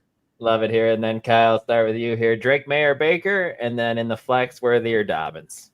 I know we're trying to help Dion feel a little better with the good advice, but I've got May and Mayfield back to back in my rankings. May one spot higher. Just thinking because the Browns are so tough against running backs that the passing volume is definitely going to be there with Drake May. So I think coming off the bye, Baker's probably going to be a lot stronger play. With hopefully everyone's back healthy with the offense, other than Mike Evans, of course, and that. Just one more week where they're just kind of trying to get through everything and patch things together. I think I'd rather rely on Drake May. Okay. Ike, what do you got? May? Drake May. Okay. And Worthy or Dobbins? I'm going to roll with Worthy still. Oh, okay. It was weird that we saw flashes of the Cowboys' run defense be good, but for most of the year it's been really bad. And I think the Broncos, specifically with Dobbins, are good enough to exploit that. So I'd go J.K. Dobbins. Is Dion asking rest of season? Because Baker's not playing today, right? Or no, they're playing New Orleans. I'm sorry, it's next they're going into the bye. That's why I'm thinking I guess it would be week 10. I hate to be the contrarian, and I love Drake May, and it's very close. Don't get me wrong, but I've said it. I'm playing Baker. I know the Detroit game was a mess. That was a no-win situation. Mike Evans went out at the very beginning of the game. I'm sure that they were planning to hyper-target him in that game. Ibuka was limited, and New Orleans is not the Detroit Lions defense. It's in a dome. And I'm actually very interested to see what May does today because Cleveland has a legit pass rush. And to everybody's point, you can't run on them. Yep. So is May going to run more? Will he be able to have the success? Because they play a ton of man defense, which he has absolutely cooked this year. I'm just interested to see how New England's offensive line holds up against that, Browns pass rush. And I trust Baker slightly more. the flex, I would go Dobbins. Oh, Oh, that was me. I want as many pieces as possible. and as, that was just the like the Cowboys, Sopranos. Broncos. You know, Wow. I know Clayton's saying May, so I guess Keith's on that island there with Baker. But like I said, it was really close to the rankings. Love it. And then, guys, just some more active inactives. For some reason, Shador's inactive. I don't know why that's up there, but Dalton Kincaid is active. Matt Milano, linebacker, Bills, is inactive. Swift with the groin is active. David Njoku is active. Breece Hall, active. Mason Taylor, active. Tyler Algier, hip and knee, active. And Trey Hendrickson is back this week, active for the Bengals in week 8. So Zach Wilson is active for the Dolphins, and Hello. Ewers is inactive. So let's go. Nice. is this the switch? Like it's What's that? Here it comes. Yeah. Yep. Here it comes. From our lips to God's ears, it sounds like. So Yep. Yep. Kyle, I'll let you take this one. Tez against New Orleans, and he's got the Baker stack, or would you go Worthy against Washington? I still have Worthy ranked higher. Like Washington's another defense that they've had good performances, but for the most part, their team you can throw on them pretty well. So, man, it was a 31-0 blowout. They really didn't need Xavier Worthy last game, so I'm willing to not I'm willing to kind of say it's not like this isn't just going to be his role. He's not just going to get 4 targets the rest of the year now that Rice is back. So I'm wondering if this is one of those games. So Worthy would be my lean as well. Keith and Ike, is that would you go no, there? I'm You the guys gonna go freaking Tez? contrarian You again. go Tez? Okay. I mean, I've been saying Worthy this whole time. I can't stop him. Let me lay it out though. So Okay. Evans gets hurt last week. He sees 9 targets, his most he's seen all season. Ibuka is not 100%, and I think that's why Tez saw so many targets, right? We saw him going in and out. He scored 10 points or more in PPR formats now in 3 straight weeks. And don't forget, this was a New Orleans defense that just 2 weeks ago gave up 230 yards and 3 touchdowns to wide receivers with another quarterback that can really push the ball down the field with accuracy and a strong arm in Drake May. And that was with 2 huge catches called back, one of them being a touchdown for very questionable pass interferences on the offense. I really do like Tez today. He's one of my favorite DK plays as well. I think that, New Orleans has been pretty good versus the run, really bad versus the pass. And I think Baker's going to just absolutely cook them, and that's good for Ibuka, and that's also good for Tez, who, I've been really impressed, man. He's got juice. He's just one of those guys that, pops off the screen when he moves, and it's the same thing I was just saying about Worthy a minute ago. I am worried that might be his role moving forward in the Chiefs offense, with Rashee Rice getting 10 targets on 19 routes. Rashee Rice wasn't out there very much, and he got 10 targets. That's big flashing lights. This is the guy we want to get the ball to. And that's the way it was, before he got injured last year and the end of his rookie season. All right, right on. Ike, did Keith sway you there? Or are you gonna go X-Man still? I've said his name too many times for other players, so I have to go with X-Man still. He said it too many times he can't actually say Xavier Worthy. Well done. Love it. Then I can let you take this one right out the gate here for another one from Of Eric. Look who else is in this question. Alec Pierce, Worthy, or Algier against Miami? We lean the volume. This one I Brees could say Brees for this one, so I'm okay with that. It's one running back, one flex, right? Oh, okay. Sorry. Good reading cool. your piece. It wasn't the clearest, to be honest, the question. I guess Algier, because like you guys said, Miami's defense is kind of brutal. So yeah, I'll go Brees and Algier. Oh, okay. I have a league where I've got Pierce and Algier as options. I might end up starting both, but I know Pierce in my mind feels like the guy that I'm just keeping in the lineup. So but I think I'd still go Breece Hall and Xavier. Those two anyway. So I wish I had one of those 2 options in that league. That would be nice. Keith, where are you gonna go here? It could be worse, Kyle. I have a super flex league, Dynasty, 16 teams. For the second time this season, I have no quarterbacks to start. I have Jayden Daniels and Brock Purdy. They're killing me. And what's crazy is I'm still actually pretty good through the first 7 weeks. But I would go with the two backs. If it was full PPR, I would probably go Worthy over Algier. But Joe Bond gave some great stats that even me as a Falcons fan, I wasn't aware of Algier's workload in wins this year. And I just I think that, again, Miami is so bad versus the run. 160 yards per game, 6 or 7 yards per carry. And you got Kirk Cousins starting, who I have confidence in, but I'd be shocked if the plan is not to pound the rock and then play action from that, which Kirk Cousins is very good at. So I think that it's pretty likely Algier probably finds the end zone if Atlanta takes care of business today and plays the way that a lot of people are expecting them to. Not me. I'm a Falcons fan. I'm ready for anything, but most people think. Selfishly, I'll ask, would you play Tyler Algier over Chuba Hubbard? They're both splitting. I think I would. Well, the only thing, I don't know, what was Hubbard's pass volume with him and Dowdle both playing last week? Because he lived on that early in the season, and I think Buffalo is going to be up, making Carolina throw a lot. And if he still was the back that ran the most routes and saw the most targets, I think I would probably still lean Hubbard slightly if it's like a PPR league. But otherwise, I would just flat out go Algier. I mean, you want, I think, any running back you can get pretty much versus Miami that's going to get at least 10 carries. I'm starting Algier in a league this week, and then to be honest with you, I'm pretty comfortable about it. I expect Atlanta to win this game. He's their closer too. Once they put games away, literally once they put games away, they just start handing it to Algier.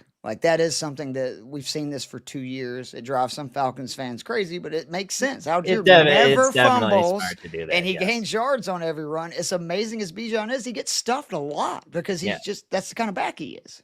Defenses hate tackling guys like Algier. Heck yeah. And being a big bowling ball. He's like Scatterbear. He's looking for people to hit. When he scored in that Buffalo game, he literally just pounded some poor safety right as he went in the end zone that he stepped over to hit. I don't have routes run up, but just looking at targets, Hubbard had 3 last week. Dowdle had 2. Let me see. I'll look up the routes for you real quick, Kyle. The carries were pretty closely split. It's really the passing game where I think that I would I'd be okay playing. They won't run it is a full PPR, right? Half PPR, actually. Half PPR. Does feel like I was leaning Algier anyway because of the matchup. Yeah, that'd probably be my answer. Let me see. From Dion here, we're going to go Tedero, McMillan, Michael Pittman, Kayshon Boutte. Needs one here. Ike, go ahead, take it. I'm going to go Michael Pittman. I still trust him a little bit more than McMillan, and I still think Diggs is number one in that offense, even though Boutte's been playing fantastic. So, yeah, I'll still go Pittman. I think Pittman would be my pick here as well. Kyle, what are your thoughts? Yeah, I think he had a pretty good game last time against the Titans as well. Yeah, I think he's the safest. So. Not quite sure what we're going to get with McMillan, with the Dalton as well. Now, Kayshon Boutte, it is kind of Cleveland's defense, a little bit of a pass funnel, so he's intriguing, but I think Pittman's just the safest play. Keith, you as well. Just a quick. No, go ahead, Kyle. Pittman had 6 catches in week 3 against the Titans. That's his second highest total of the season. Okay. He finished the wide receiver 10 that week. It's funny, I have him ranked as the wide receiver 10 this week, so right on. Yeah, pretty confident. Keith, Boutte, McMillan, Pittman. I'm again gonna go McMillan. I just believe so much in volume, and I think that again, game script, Carolina's gonna be down, and he is their alpha receiver. And I could be completely wrong about this, and he may get 4 targets from Dalton today, but Dalton, I know for a fact, when he starts over the last couple of years, he locks in usually on whoever the best pass catcher is and just peppers them with targets. And I think that's definitely going to be Tet. And, you were saying about you still think Diggs is the number one. He absolutely is. He's still over the last 3 weeks. His 89 receiving yards per, I think, ranks 5th. And his actual target share is 29%. Bring his average to 29.5%, which, by the way, only JSN and Puka have higher for this season. So Diggs is going to be fine, especially playing defense. There's a lot of man defense. All right, next one here, full PPR. Start Goddard, Wandale, or Tez Johnson. I think Keith here is going to go Tez, right? No, I'm going to go Goddard. Okay, Goddard's intriguing. I would otherwise, but we got to look that Goddard smoked the Giants when they played a couple of weeks ago. He's having an outstanding season, like arguably the best of his career. And oh, by the way, AJ Brown is not going to be playing today, which that's the big thing. And like if Barkley in the Philly run game, if I had any confidence, today's the day they're going to do it. Saquon Barkley's longest rush of this year is 18 yards. Yeah, that's crazy. freaking impossible. He had 25 breakaway runs last year. He has 3 right now. That's just 15 plus yards. So I think they're going to have to throw the ball. If Slayton wasn't coming back, I actually probably would suggest Wandale over Goddard. But with Slayton coming back, I just don't know if he's going to keep seeing the volume he's been seeing, like the last couple of weeks. Makes sense. Because Wandale has 2 touchdowns on the year. I looked it up, and one of them was against the Eagles. So he also had a great game. Yeah, he did. But with Brown being out, Slayton coming back, I think those 2 things converge. I would also take Goddard. He's my tight end 3 this week. Oh, yeah, he should be. National tight end day. Yep. You're not sure if you're a tight end or non-tight end. You probably just lean the tight end, right? One with, it's just with it's the type of upside with Goddard. That's what got me. I'm going with that one then. Goddard. National tight end day. Although Wandale is intriguing, I do like Wandale. From Dion here, Ingram or Cade Otton? Ike? I'm gonna go Cade Otton. National tight end day. Sorry, Ike. Especially with most of the guys out, Chris Godwin out, Evans out. I'm gonna go Cade Otton. Okay, Kyle. Actually, I have Evan Ingram this week. Cowboys defense. I could see the Broncos exploding, and I could be. Ingram's more and more establish himself each week with more and more targets. So I'll go there. Keith? Yeah, I'm going to lean Ingram too. I know it's been really frustrating, but if you look at it, like the last 4 weeks, 7 targets, 6 targets, 6 targets, 8 targets, caught at least 4 passes in the last 4 weeks. He's only had 1 double-digit game because he's only scored 1 touchdown, and it's not like he's putting up huge receiving yards totals. But 2 of those 3 games, he scored 9 points or more. And then plus obviously the 13-point game.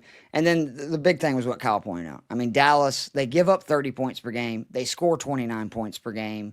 You just want as many guys as you can get. I feel like if it's really close to where you're unsure, you always want to take either the Dallas guy or the guy playing Dallas because there's going to be fantasy points galore in their matchups. Are we taking the Dallas guy here with Javonte Williams, Xavier Worthy, Dowdle, Pittman, or McLaurin flexing 1? For me, it'd be Javonte Williams. Let's say you guys. He's getting mad. Yeah. Pittman would be one that comes close just because of the high upside. But like I mentioned, Pittman at wide receiver 10, but I don't know, just knowing how good the Denver pass defense is this a game where the run volume really is heavy for Javonte? So I'm leaning Javonte as well. Okay. And this is not a Broncos defense that, it's good. Yeah. But we saw last week with Jackson Dart friggin' torch them that you can move the ball. And, this Dallas offense with Lamb back, Pickens, Ferguson, again, give me those pieces. And the great thing is Javonte's getting all the red zone carries, basically all the touches at running back on an offense, scoring 29 points per game. So, I'd have a hard time sitting Javonte Williams with just about any 2 running backs. You know what I mean? Week to week. Seriously. So imagine getting to flex him then, Right, yeah, of course. Rico or Chase Brown, guys? This is kind of a tough Canada, one. Chase Brown. Chase Brown has been a little bit more involved. Well, I think Standard the better with Flacco. Yep. And I think he's almost even splitting more, but the offense is so much better that he's getting better results. Jets defense not good, and mentioned so bad against the pass, so it's not great against the run. But back to Keith's point, we've been hammering it on all episode. We think the Panthers are going to be down big to the Bills. Rico might not just get. I looked that up, by the way, Cal. Dowdle ran 21% of the routes. Chuba 49%. So okay. I do not want Dowdle today. Hubbard actually of the 2, I would rather play in a PPR format because you can run on Buffalo. The question is, can Carolina stay competitive to have the ability to run on them? So again, I just think the Jets defense also sucks. So I'm with you guys. Chase Brown, not a surprise, right? When you can actually throw the ball and you have T. Higgins and Jamar Chase, all of a sudden Chase Brown looks pretty good. When everybody's stacking the box because they're not afraid of the pass at all, he's not going to be able to do anything. I think he got hammered a little too much for things outside of his, his hands. You look at like standard league, no PPR, right? Like, okay, Dowdle's been so much better at getting rushing yards, but still think Hubbard wasn't there. Yeah. Mhm. Yeah, exactly. With Hubbard there, I think the touchdown upside then goes to Brown. And that's where you From Dion, Flacco, Love, or Jackson, Dart, need one, and then Golden or Tez Johnson, and then Goddard or Dobbins in the flex. Kyle, we'll let you start. You can just run through all three real quick if you want. Well, I think Golden Tez, I think it's pretty easy because right now Matthew Golden's questionable. Late start, and the way this is sounding like need one, meaning this is the wide receiver spot. So you'd have to have another receiver to replace Golden with. So I almost think by default you just play Tez. Just go Tez. Makes sense. Yeah. You avoid the risk of taking the potential zero. With Watson back too, like I think Dontavian Wicks is out, so expect Golden to still be a starter if he's healthy. But what do the targets look like now that Watson's back? I'm pretty confident Dubs is going to still be that guy that's in the way. So yeah, enough concern with Golden. Tez Johnson, I mean, Buka's there, but still should see a ton of targets. So that one I think is the easier one. I like Dart for I'll take Jackson Dart too. The rushing. I think that's right. Yeah. A couple times ago, I wrote about the Giants in the goal line guide this week. I mean, I think all the carries inside the 5 this year have been Dart and Scatterboo for the Giants. Like no one else has gotten a carry inside the 5. That so should be. both have lots of rushing touchdown upside. Doesn't look like anyone's going to vulture either of them. It's those two kind of splitting it. We saw against the Eagles, both could score touchdowns. So I like Dart. I like Tez Johnson. If it's the same league and you're going to play Dart, may as well stack with Goddard on National Tight End Day. Back to again flexing not, but against Dobbins, that's good volume against the Cowboys. Although it's been you know what, Dart, Johnson, Goddard. That's how I'd go. Get the game stack there. No AJ Brown, I think really pushes Dallas Goddard. That would be my lean as well. Ike, are you going to go Dart, Johnson, Goddard as well? Yep. Flacco close behind. Yeah. Keith? I just want to point out that Jackson Dart is a top 10 quarterback rest of the season. This feels like Bo Nix all over again last year, where he's still not owned in enough leagues. He's made 4 starts. He scored at least 18 points in all of them. He's averaging 23 points per game. And just like Jalen Hurts and Bo Nix earlier in their career, 8.95 points per game with his legs each week. You want to talk about a floor, 50 yards and or a touchdown in 3 of 4 on the ground. So Dart to me is an automatic start unless you have one of those like elite dudes, because he's a guy with both a high ceiling and a high floor. I would go Tez Johnson and I would go Dobbins against, again, the Cowboys. Because Flacco has the high ceiling this week, I think, against the Jets, but just not the same floor that Dart does. Mm-hmm. Love it here, guys. Gonna have to go a little bit quicker here. We still got a ton of comments to get through. We got about 7 minutes till the top of the hour, so we're running a little bit behind here. So from Cody, we got Harold Fanton or Dalton Kincaid, full point Fannin. PPR. Kyle, go ahead. Start with you. Oh, sorry. Fannin. Kincaid, I don't know. With Kincaid active, I'll still chase the efficiency on Kincaid. I know he's coming off the injury, but I don't know. I have him as a top 5 tight end. Okay. Then from Dion here, Golden, McLaurin need one in the Golden or McLaurin. We're gonna go Terry here. Yes. Yeah. Okay. And then, with Mariota, I think I'd probably play Matthew Golden if he's active. This is one where you get the chance because of the Monday night with Washington. I don't know. I'm concerned with McLaurin first game back and with Mariota, how good that's actually going to be. Yeah, I don't blame you there. And then one in the flex, Rashad White, Javonte Williams, J.K. Dobbins. Is it Javonte? Good options all week. Yeah, no doubt. Sean Tucker, RB7 for me this full week. point PPR. That guy's pretty locked in. This is another Monday night question. I guess Kareem Hunt, because at least he might get a touchdown. I'm not really sure what Sean Tucker's been doing, to be honest. Like Kyle was just about to say, though, Kareem Hunt's questionable, and he got. I like Tucker anyway, to be honest. I mean, if they end up, say, getting up on New Orleans, there's no point in risking Rashad White to get injured, too. I think you could see, Tampa hasn't really had a game where they've been in control since Bucky Irvin's been out, and Tucker's still getting decent volume. By decent, I mean he's at least getting a few touches. I shouldn't say decent. He's getting touches. But I like Tucker more because, again, the questionable tag is the real key. Sure. You have someone you could flip into Monday night and drop Kareem Hunt for someone else, like someone's available on the waiver. You could do that. Like maybe there's ways to get around it, but sure. Talking about already starting Sean Tucker, Kareem Hunt, I'm guessing there's not that many good players available, so probably just better to take the guy you know is active. Flex, Judkins, Dowdle, Igbuka, Javonte Williams, Dobbins, Pittman. Is Igbuka the guy who we're finally going to put in over Javonte Williams, boys, or are we going to still ride with PPR, yes. If it's half PPR standard, no. That's probably a good breakdown. Agreed. That's a good breakdown, Keith. Justice Hill, Isaiah Davis, Tyrone Tracy. Man, the 6 teams are on bye. You can tell this week. Justice Hill, man, he always gets you a few points. Justice Hill. And you have the benefit if the Bears get up, like they're not going to be, pounding Henry late in the game. We saw this, a couple weeks ago. He had a monster game in that kind of situation. So, and that was with Cooper. I don't see Tracy doing much either. Cam Scabo is a freaking madman. He's going to stay on the field the whole time. Breece Hall, questionable. I know he's active, but is that the kind of sneaky? That's the way to get into more touches. Just Breece Hall still limited with what he gets. So maybe play Davis against the Bengals defense. I think that's probably how I'd go. Okay, fair enough. Should we sell high on Arande Gatson, Trey Benson for Teteroa McMillan and Josh? Hell no. It's for real. Like the Chargers have lost one of the tackles for the season. Their running back room is a mess, and they're throwing it more than any time in the NFL. Can't guarantee he's going to get the volume he's got the last 2 weeks, but I wouldn't be surprised if he sees as many targets as Tet McMillan rest of the season, and I would much rather have Justin Herbert throwing the ball than I would Bryce Young and Andy Dalton.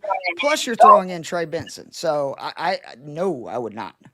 Okay. I guess I'm just looking at wide receivers. London, Pickens, Deebo is the top 3. I mean, I guess it sucks doing it this week because McBride's on bye, but in theory, once McBride's back, you're probably not playing Gadsden very much. You're probably going to get more starts out of Teteroa McMillan. I would trade McBride because you get a lot bigger haul if it's not a dynasty league. That makes sense. Maybe. That makes sense. From Ezekiel here, should I roll? Yeah, you definitely get the bigger haul. Should I roll with the 49ers defense or the Bucks defense? Niners get the Texans, Bucks get the Saints. With no Nico Collins or Christian Kirk, that's the deal. Even though I think Tampa's a better matchup, like Niners with all those issues, it could be tough for CJ Stroud and the Texans. Yeah, I'm good. I'm good rolling that way as well. I don't know. Rattler's prone to interceptions. I think I actually picked up the Buccaneers defense in the league. So maybe that's the bias because I know I'm playing the Bucs defense, but that's where I would choose. I believe the 49ers were available. So I actively made that choice to go Bucs. So. We're going to go DJ Moore, Tony Pollard, Woody Marks here. Woody Marks. Again, the Texans, I mean, he saw for the first time this season 60% of the snaps. He is their receiving back. I think the Texans could be down in this game. And either way, without Nico Collins, I expect both Dalton Schultz and Woody Marks to see at least 5 targets. Okay. Kyle? I'll go Woody. Collard's losing his job to Spears. It's funny. I did have Marks one spot ahead of Pollard, but your guys make sense. I think I'm going to switch that. Say Woody Marks. All right. Cody, Tez Johnson, Troy Franklin, Terry McLaurin here, guys. Tez. Troy against the Cowboys. Maybe just pick against the Cowboys every week. It is hard. He got 10 targets last week. It's hard. I guess I'm still going to go with Tez because the Cowboys run zone at the highest rate in the NFL. Both Franklin and Mims numbers actually go down in target rate and target share and all that kind of stuff when you're facing zone, to where Sutton just absolutely feasts. He's averaging over 3 points per route run versus zone. And I think that they're going to need Tez Johnson. We've seen him make explosive plays. And again, New Orleans got burnt by another quarterback, Drake May. And I don't feel like any better receiving core in New England just a few weeks ago at home. So I'll still go Johnson. But it's close with Franklin. I'm with you about McLaurin. Like in most situations, I would rather sit him unless I have to play him. That's totally fair. We're going to go Justin Fields or Marcus Mariota. God, poor Justin Fields. This is where we're at. I think it's Fields too. Tough. I do too, but I mean, the fact that it's a legit question is like where my boy's at. Fair. Yeah, my boy. Rattler, Cousins, or Mariota. I think it's Cousins for me. Yeah. You guys as well? I think so too. I mean, again, Mariota can run, so it's intriguing enough. You get the floor. Yeah. He's got a I higher think against floor the than even Dolphins. Cousins, but yeah, I'm with you. Even without Drake London, I think I'll go Cousins. Then for my brother, do we play Kyle Pitts with no Drake London, or do we play Hunter Henry? Dalton Schultz is also on the waiver wire. If you go that route, which tight end do we drop? Do we just go Pitts? Yeah, with London not playing, I would have said yes, go get Schultz if London was playing, but with Sure. him not, I would assume, Pitts will get more volume. I think he already has like 4 games with 6 or more receptions this season, so you would have to think that's his floor today without London. Yeah, that would be my lean. Kyle, you as well? And I do really Yeah, like Schultz today. I've got Hunter Henry as a top 5 tight end. Again, back to the Patriots are going to just probably struggle to run passing volume there. That's fair too. So and against a tough pass rush, is he very key to their passing volume this week? So I really like Hunter Henry. I'd be okay dropping. I was gonna say I was okay to drop Pitts for Schultz, just without Nico Collins, but then Pitts out the same thing without Drake London. So Yeah. I think I'd be fine holding Pitts and Hunter Henry. Dylan, you happy that we didn't really answer your brother's question? Well, I think he can kind of. He knows he can just keep Schultz on the waiver wire as much as it's intriguing without Nico Collins. We also think that offense could maybe just struggle to operate without Nico Collins. Sure. Yeah, it's Diggs. Again, he's 3rd in target share among wide receivers. Like, you don't sit him in any situation, especially not in a heavy game that you think they're going to throw. Diggs would be my pick here. Kyle, like He's almost a top 50. I said Diggs already. Cool. From Jonathan, PPR start 1, Diggs or Dobbs? I think Diggs, Diggs here. Also, if London sits, he is sitting. Would you start both or drop JMO and take a shot with either Troy Franklin, Mims, or Leggett? No, I would. I know Jameson, it's been gross, but he has the ability, if you must start him some weeks, to score like 25 points. And there's very few guys out there that can do that. I'd rather roll with Dobbs and Diggs because, I just don't feel like Franklin, Mims, or Leggett have real value rest of the season. I mean, even if you had one of them, I'd still start Diggs and Dobbs over both of them. Yeah, So, there's no one I'd really want to I'm picking this up as depth guys, right? So may as well just hold on to Jameson. Good morning, all. How would you rank the following players today from best to worst? Chuba, K. Dotton, Jalen Noel. Hubbard, Otten, Noel would be how I'd do it. Literally the way it's written. Yep. Yeah, I don't mind that at all. Maybe I'd swap Jalen Noel and K. Dotton, but yeah, Full PPR, I think I would agree, but you're going to get both the rushing and, again, he ran routes on 49% of their pass plays last week, even with Dottle playing. it's an interesting one from our buddy Sean. Jalen Noel or Keon Coleman for wide receiver 3? I think I would lean Noel here. I do too. The Panthers are really good versus the pass. They're not very good versus the run. Sure. Kyle, Ike? I'll go Noel so we don't confuse him. Well, it's funny because I saw the question. I was thinking Noel, then I looked at my rankings and saw Coleman was higher, and that makes me think I've got to change those rankings. So yeah, I'll go Jalen Noel. Thanks, guys. Okay. Thank you, Sean. That gave me some clarity on the rankings. Hopefully, Diggs or Wandell, full Cody, PPR. 3rd in target share. In a game, they're going to throw a lot. Not saying Diggs is going to be better, but he does not need to be set right now against anybody. He's top 10 last 3 games in receiving yards, fantasy point. You got to keep rolling with Diggs. The argument for Wandale is that he's the top target and he draws so much volume, so many targets. That's what Diggs has, but with higher upsides. Yep, and Slayton's back. So yep. Dowdle, Wandell, Diggs. Think we'll go Diggs here again. No, sit one, Dowdle. Oh, it's sit one. It's sit Sorry. one. Right. Dowdle, Wandell, Diggs. I'd probably just sit Dowdle. Just play both, especially in full PPR, play both the receivers. Thinking Waddle. Oh, Wandale, not Waddle. Man. Yeah, I would sit Wandell. Again, Buffalo, you can run on them. So, with what Dottle's done, I don't want to just dismiss him, right? Because there's a chance he could go nuclear running the ball. He had another good rushing day last week.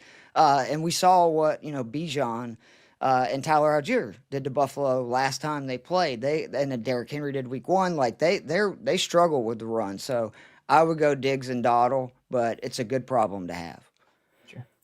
Probably I'll go Robinson and Diggs. There's no confusion on Wandale Waddle. Start 2. Franklin, Tez, or DK here. DK for sure. We ain't got to talk about him, but I like him a lot this week. And Tez. I know I've been saying take the Broncos, but you got two guys that are going to be like the number one option. Tez with a really good quarterback. DK with a team that I think is going to be getting just absolutely drubbed in Indiana Dome. So I would go with those two for the first part. Then probably do we lean Atlanta's defense against the I don't think I Dolphins? can with Cooper Rush starting. Can you? I have Bears Tyler Huntley defense. starting for the Ravens today. Actually. Even better. Yeah. The Bears Depends on have the Bears lived defense. off of turnovers this season. I mean, I think they've scored 8 points or more like almost every week. And then you get like, I think I'd have to, well, I don't know, actually. Atlanta at home, we're banged up. Like, don't get me wrong. We are missing a lot of key players. That is not, I don't think it's going to allow us to do some of the stuff that we've done early this year. Diablo's out for, I know he's on IR now, which sucks. Yeah. I think Franklin and Falcons D. I mean, I've got the Falcons defense as a top 5 team this week. Playing That's the what I like Dolphins, to right? hear. Like it's There you go, Kyle. I like that. Let's do it. Yeah, I'll agree with the Atlanta part. Judkins versus Pat D, Chase Brown or Woody. Gonna be Judkins for me, guys. Yeah, I can't sit him. I don't Good. think, even for those two guys. I agree. From Dan Saw, Ingram's available in leagues rest of the season despite what looks like a tough schedule ahead for tight ends. Should I drop Otten and add him? His Kittle's his main tight end, but my league has 2 wide receiver tight end flex spots. Keith did talk about Ingram seeing more volume as of late. I didn't even know that till I just literally looked up his last 4 games, to be honest. I don't know, man. I think kind I of would. would roll with Otten for now, because until the Bucks get their receiver situated, I would assume that he's going to see pretty steady volume. And it's not like any of those options are going to be guys you really want to start week in, week out. As like starting 2 tight ends, and Kittle's going to be a guy I don't think you can sit. Yeah, sure. Eric likes your Keith for his worthy test takes. Love it here. Matthew Golden or Juwan Jennings full point PPR? Back to the injury risk, right? Like Yeah, I think go it's Jennings. Golden for It's me. funny, the injury risk, because we talk about how injured he is, but at least he's active and playing. We don't know about Golden. So. Yeah, I'm good with that. Yep. Trade Baker and Chase Brown for Josh Allen. My only other running backs would be Kamara and Judkins. Ooh. No, I would not. Stay Pat, I think, too. Baker is also a top 5 quarterback, and Yeah, Super he can intriguing, only though. run more. It is super Super intriguing. intriguing. I don't like giving up the running back depth. Yeah, I there. don't either. Like, because that Kamara, we know, can get hurt any minute. Yeah, If I had a good just stop sense- playing because Yeah. they're out of it. If I had a good sense, I could trade like a wide receiver or a depth tight end for a running back. I think I could do like. Can I make other trades to build back the running back depth? If I feel confident in that, I think I want to try it with Josh Allen, see if that's the key to winning. Sure. With London out, start 3 and drop 1. Mooney, Schultz, Goddard, Jennings. Is the First drop 3 here? and drop Jennings. Oh, okay. I was gonna say drop Schultz maybe, but you're gonna go Jennings there. Again, I think Yes. this week, like, Schultz he's going to be the focal point of their passing game. Like, I really believe that. Okay. This is if you're not sure, flex a tight end this week, right, guys? National Tight End Day, and if guys that look like get volume, I think I'd agree there. And the guys also, with it being National Tight End Day, George Kittle's got to catch a touchdown today, right? Yep. That's And he almost- apologized for his performance last Yeah, I week. did see that. Yep. So, I mean, and that was with him. Yeah, he blocking might his just ass go off. Hannah.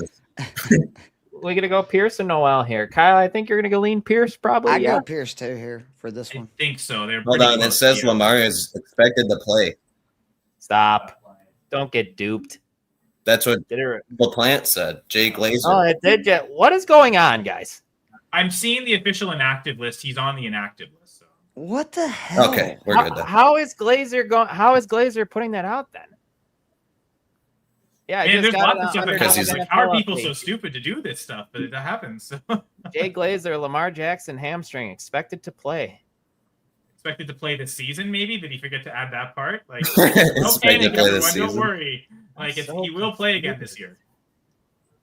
This is a weird one. Oh man.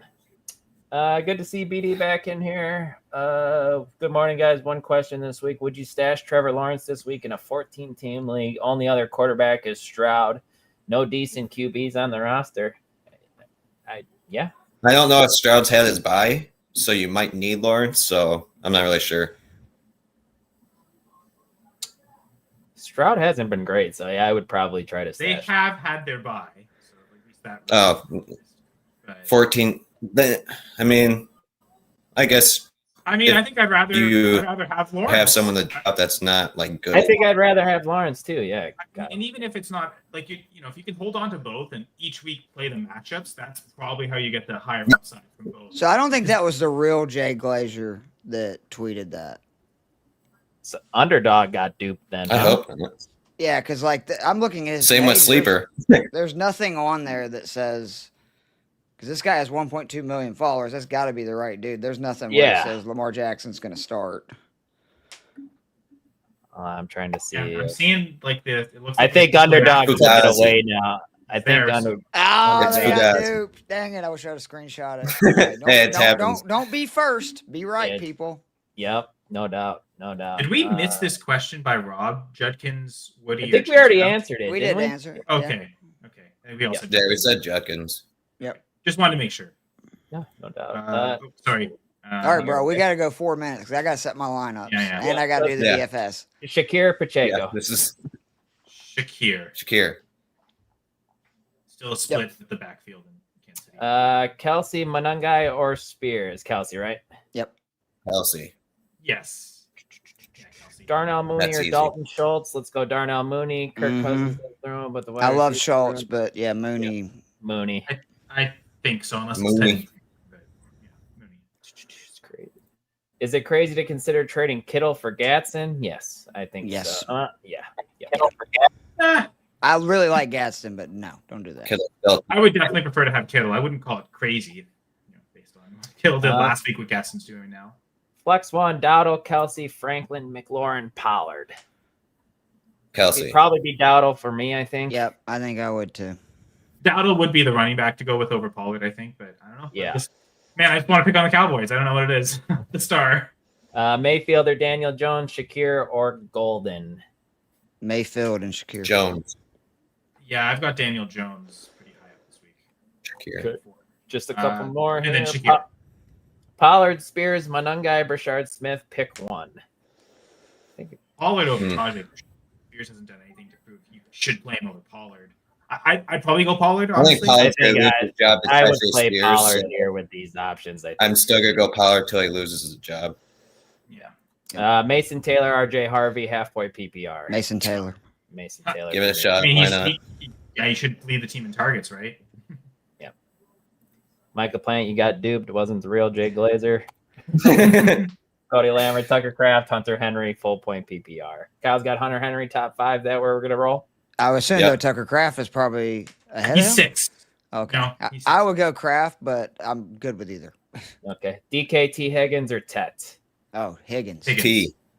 Higgins man zone splits. Go look him up. We're back. You'll be very happy. Cousins, Fields, Stroud, Mariota, Huntley, or Mac Jones. Give me Kirky.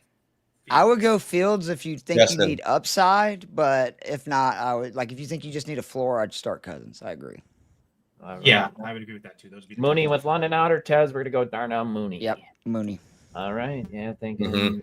Mhm. Gonna drop Jaden Higgins for T-Law. That is okay. I think you can feel Yep. comfortable doing If you're not, that. if you're not starting Fields. Jalen Higgins in a redraft league, you may as well. With Yeah, this Justin Yeah. Fields or Joe Flacco have Jamar and Chase. By the way, is this where we go, Joe? And just stack Yep. the offense here.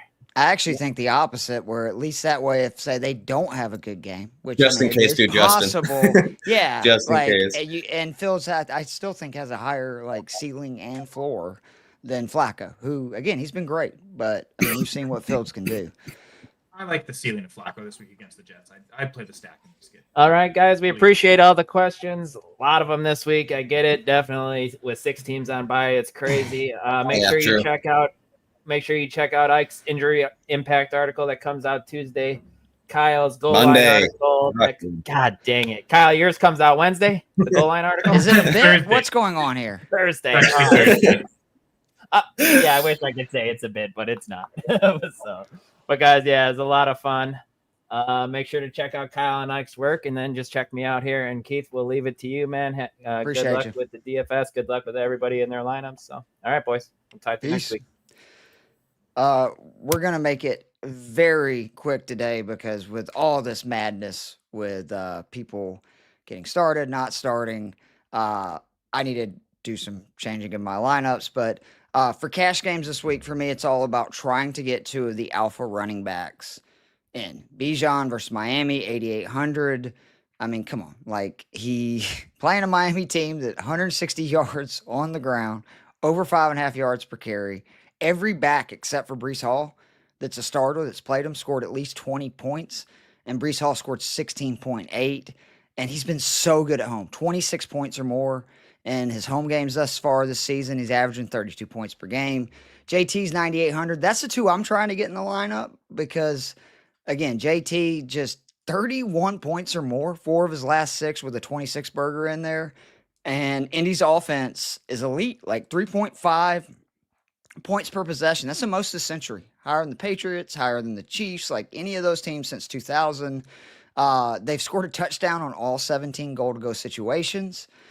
So, I mean, again, this was one of the 3 games that he's already had 3 touchdowns in their first matchup. Not saying to fade CMC, especially with the 53 receptions. It's freaking ridiculous, and I like the way he looked with Kittle, but I'm trying to get those 2 guys in. I'm playing 3 backs overall in my cash game lineups. Derrick Henry is the guy I'm using. And I know you're going, what are you doing, Keith? No Lamar, but I mean, he's facing a Bears D that is really bad versus the run. They rank 28th in yards allowed. Henry's coming off a game where come on. Baltimore scored 3 points and he still scored 17 points on DraftKings. And that was against a Rams team that ranked 16th, who is the second worst run defense in terms of yards per game that the Ravens have played all this year. They've had a brutal schedule. 3 top 10 run defense, the 15th and the 16th run defense. The only bad defense that he played, the Bills week 1, we know he had a monster game. And the Bears give up just 7 less yards than what the Bills do. So I actually think it's likely that he still goes off. Coming off a bye, he's rested. You got to assume that their plan is to just pound a bad Chicago run defense, which, by the way, Chicago allowing 20 points per game to opposing running backs. If you do want to pivot to another tight end, or excuse me, like another running back other than, say, playing 2 of the alphas, I actually think Achane is the way to go, 7,300. Like, look, I love my Falcons. I do. They're a really good defense. There's no doubt about that. They haven't allowed 200 passing yards in any game this year. They're not very good, though, against the run. Like, luckily, in most situations, we've been up, and you probably haven't even noticed it, but we're allowing 125 yards per game at almost 5 yards per carry. And the last 4 opposing running backs have rushed for both 466 rushing yards, and they've caught 16 passes for 123 yards. That is 600 yards in the last 4 games from running backs, plus 3 touchdowns. Achane second among running backs in weighted opportunities and targets. He's seeing a target on 25% of the routes he's ran this year and has a 20% target share overall. And those numbers are on the climb with Tyreek Hill. So obviously QB, tight end defense, I'm kind of punting, right? I'm going cheap. That's how you get Taylor and Bijan in a lineup. There's, Bo Nix, Hurts, great options. Fields I can't trust for cash. Like, I have them in a lineup because, I like to live dangerously, but I'm not recommending. I don't feel safe about it. We've seen the mess it's been. So Jackson Dart's the first guy I'm recommending, 5,500. 4 starts this season, 18.6 points or more in each one of them. He's averaging almost 23 points per game. Big thing like Hurts and Bo Nix last year, he's doing it with his legs, giving him a very high floor, averaging 8.95 points per game just with his legs. Flacco, I think, is probably the safest play of any of these cheap guys, even more than Dart, believe it or not. Like, I do wonder if Philly at home has a chance to just steamroll them to where Jets defense is awful. And Flacco is thrown it 92 times in his 2 Bengals games. He's averaging 24 points per game. So I'd be shocked if he doesn't hit 3x. Jets also, by the way, run man defense at top 5 or 8. Both Chase and Higgins kill man defense. And then the guy I'm probably playing the most because it just gives me the most flexibility, playing Bijan and Taylor is Kirk Cousins. I don't think he would have been this cheap if DraftKings had any inclination that Michael Penix was not playing this week. It's very similar to when Joe Flacco got traded to Cincinnati a couple of weeks ago, and he was $4,000. I can't believe Cousins would have been $4,400 in this situation, right? Because he's $4,400. He's in a dome where he's been much better recently. 2 years removed from the Achilles injury. We've seen Aaron Rodgers, another quarterback, 2 years removed from an Achilles injury, older quarterback, by the way, who looks a lot better this year than he did last year.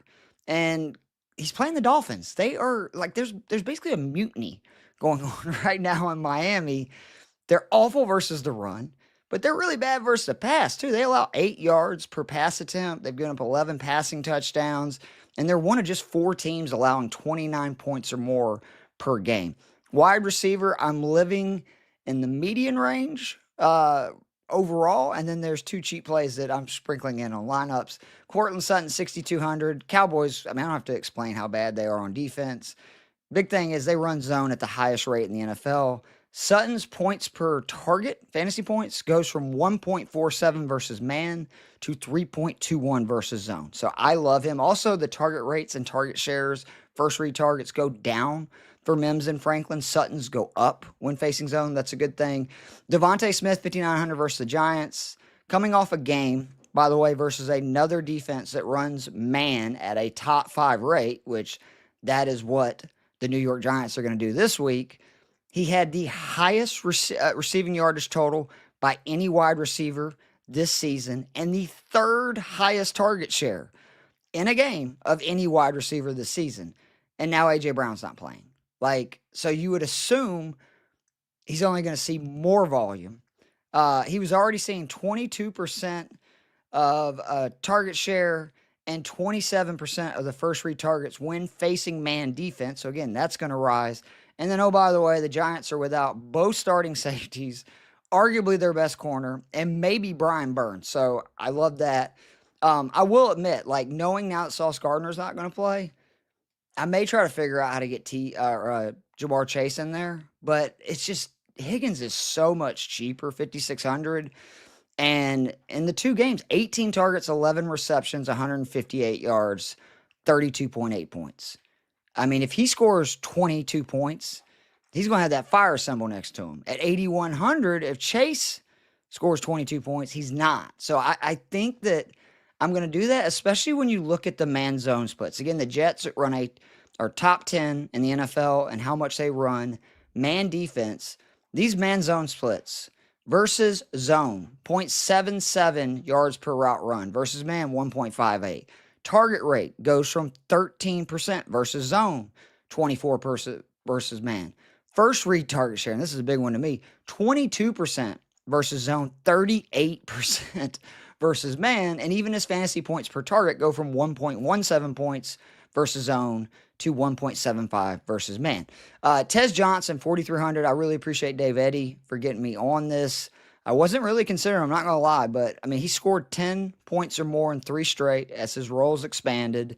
And after they lost Mike Evans early in the game last week, season high in targets where he saw 9 and scored almost 16 points. And he's facing a Saints defense. Do not forget, 2 weeks ago, they allowed 220 receiving yards and 3 touchdowns to another team with a quarterback who excels at throwing accurate passes down the field and putting pressure on defense in Drake May. So I think Baker Mayfield is going to have a very great opportunity to do that as well. And then Cameron DK at 3,400. I think the Colts are going to roll.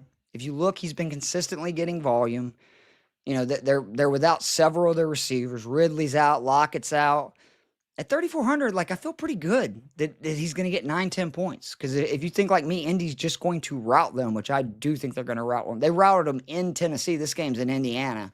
And then the tight end, there's only a couple options. Dalton Schultz is my favorite guy this week. And again, I like Goddard. I just would rather save the money. Goddard's 4,200, Schultz 3,300. Schultz last 4 games, 28 targets, at least 6 in each, 24 receptions, at least 5 in each, 11.67 points per game. And he, the Niners are without Fred Warner on top of that. no Nico Collins. Like, I just don't see a world where they do not attack this defense without Fred Warner, considering the last 2 weeks since the Warner injury, K-Dot and 5 for 80, Pitts 7 for 60. And again, no Kirk, no Collins. I think Schultz is going to be the most targeted guy in this game, maybe on either side. He was already seeing a target rate of 19%, red zone target rate of 13%. You have to assume that's going to go up with Nico Collins out. I hate to do this, but I have to mention Taysom Hill. I have to do it. Look, like, the deal is he's 2,900, and Kendre Miller is now done for the year. And every time over the last few years, when New Orleans gets a little light at running back, here comes Taysom Hill getting carries. He got the carry from the 1 yard line 2 weeks ago, scored a touchdown. Last week, he ran 5 routes and saw 2 targets and caught 2 passes.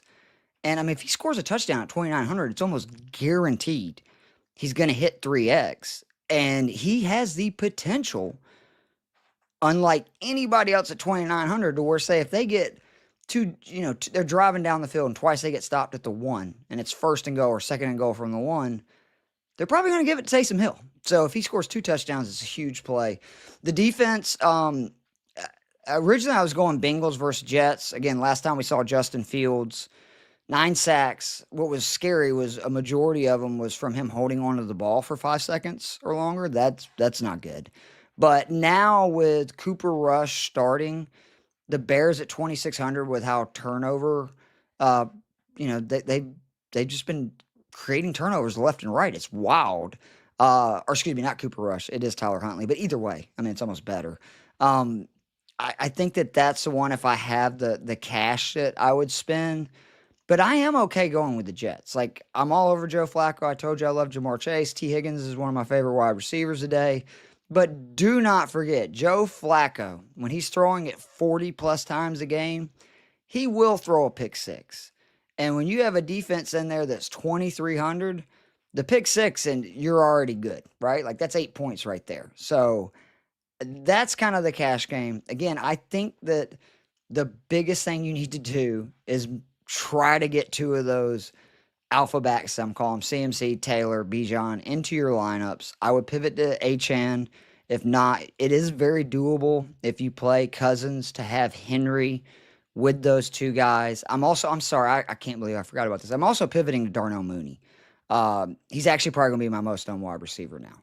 With London out, it could be a big game. And if you're going to start Cousins, originally I was stacking him just with Bijan, but now I can start him with Mooney, who is, basically the same price as Tez Johnson. So that's where I'm going.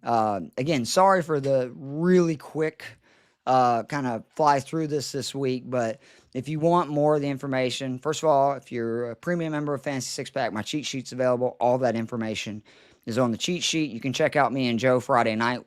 We did the cash game preview, which that's pretty much exactly, I think there may be a few pivots since then, but overall the information is the same. Players who likes the same. We really appreciate all the support. We do. Me and Casey have really enjoyed the stats you need to know. We'll be back obviously this week with another episode. 700 views on our show last week. We really appreciate that. Like, I've had a lot of people reach out to us, say they love it. That makes me want to do this. I'm a nerd. I love to look up information. I love to provide information and help people. So seeing comments like that, it makes it great. Okay, real quickly, because I know there's a few comments, and I really do got to go, guys, because I got to set some lineups. I would go Mason Taylor over RJ Harvey, PPR, half PPR. Jukins or Breece Hall, I would go Jukins. I know Breece has a better matchup, but I can't fade Jukins. We saw him score 3 touchdowns last week. He is their offense. And then Tet or Dobbs, I'm going Tet McMillan. I will say that some of the guys, when we were doing the Q&A, they were answering Dobbs on this side of it. I just look at it that I think it's more likely Carolina is getting beat pretty bad, down, throwing a lot in that situation, obviously. And Andy Dalton has been a quarterback historically, at least in recent years, the older Andy Dalton. He locks into whoever is the best wide receiver and just peppers them with targets. That's Tet McMillan. So that's kind of where I'm at. But hope you guys have a good one. Hope you win your matchups. Hope you do well in DFS. We'll see you guys soon. See you next week.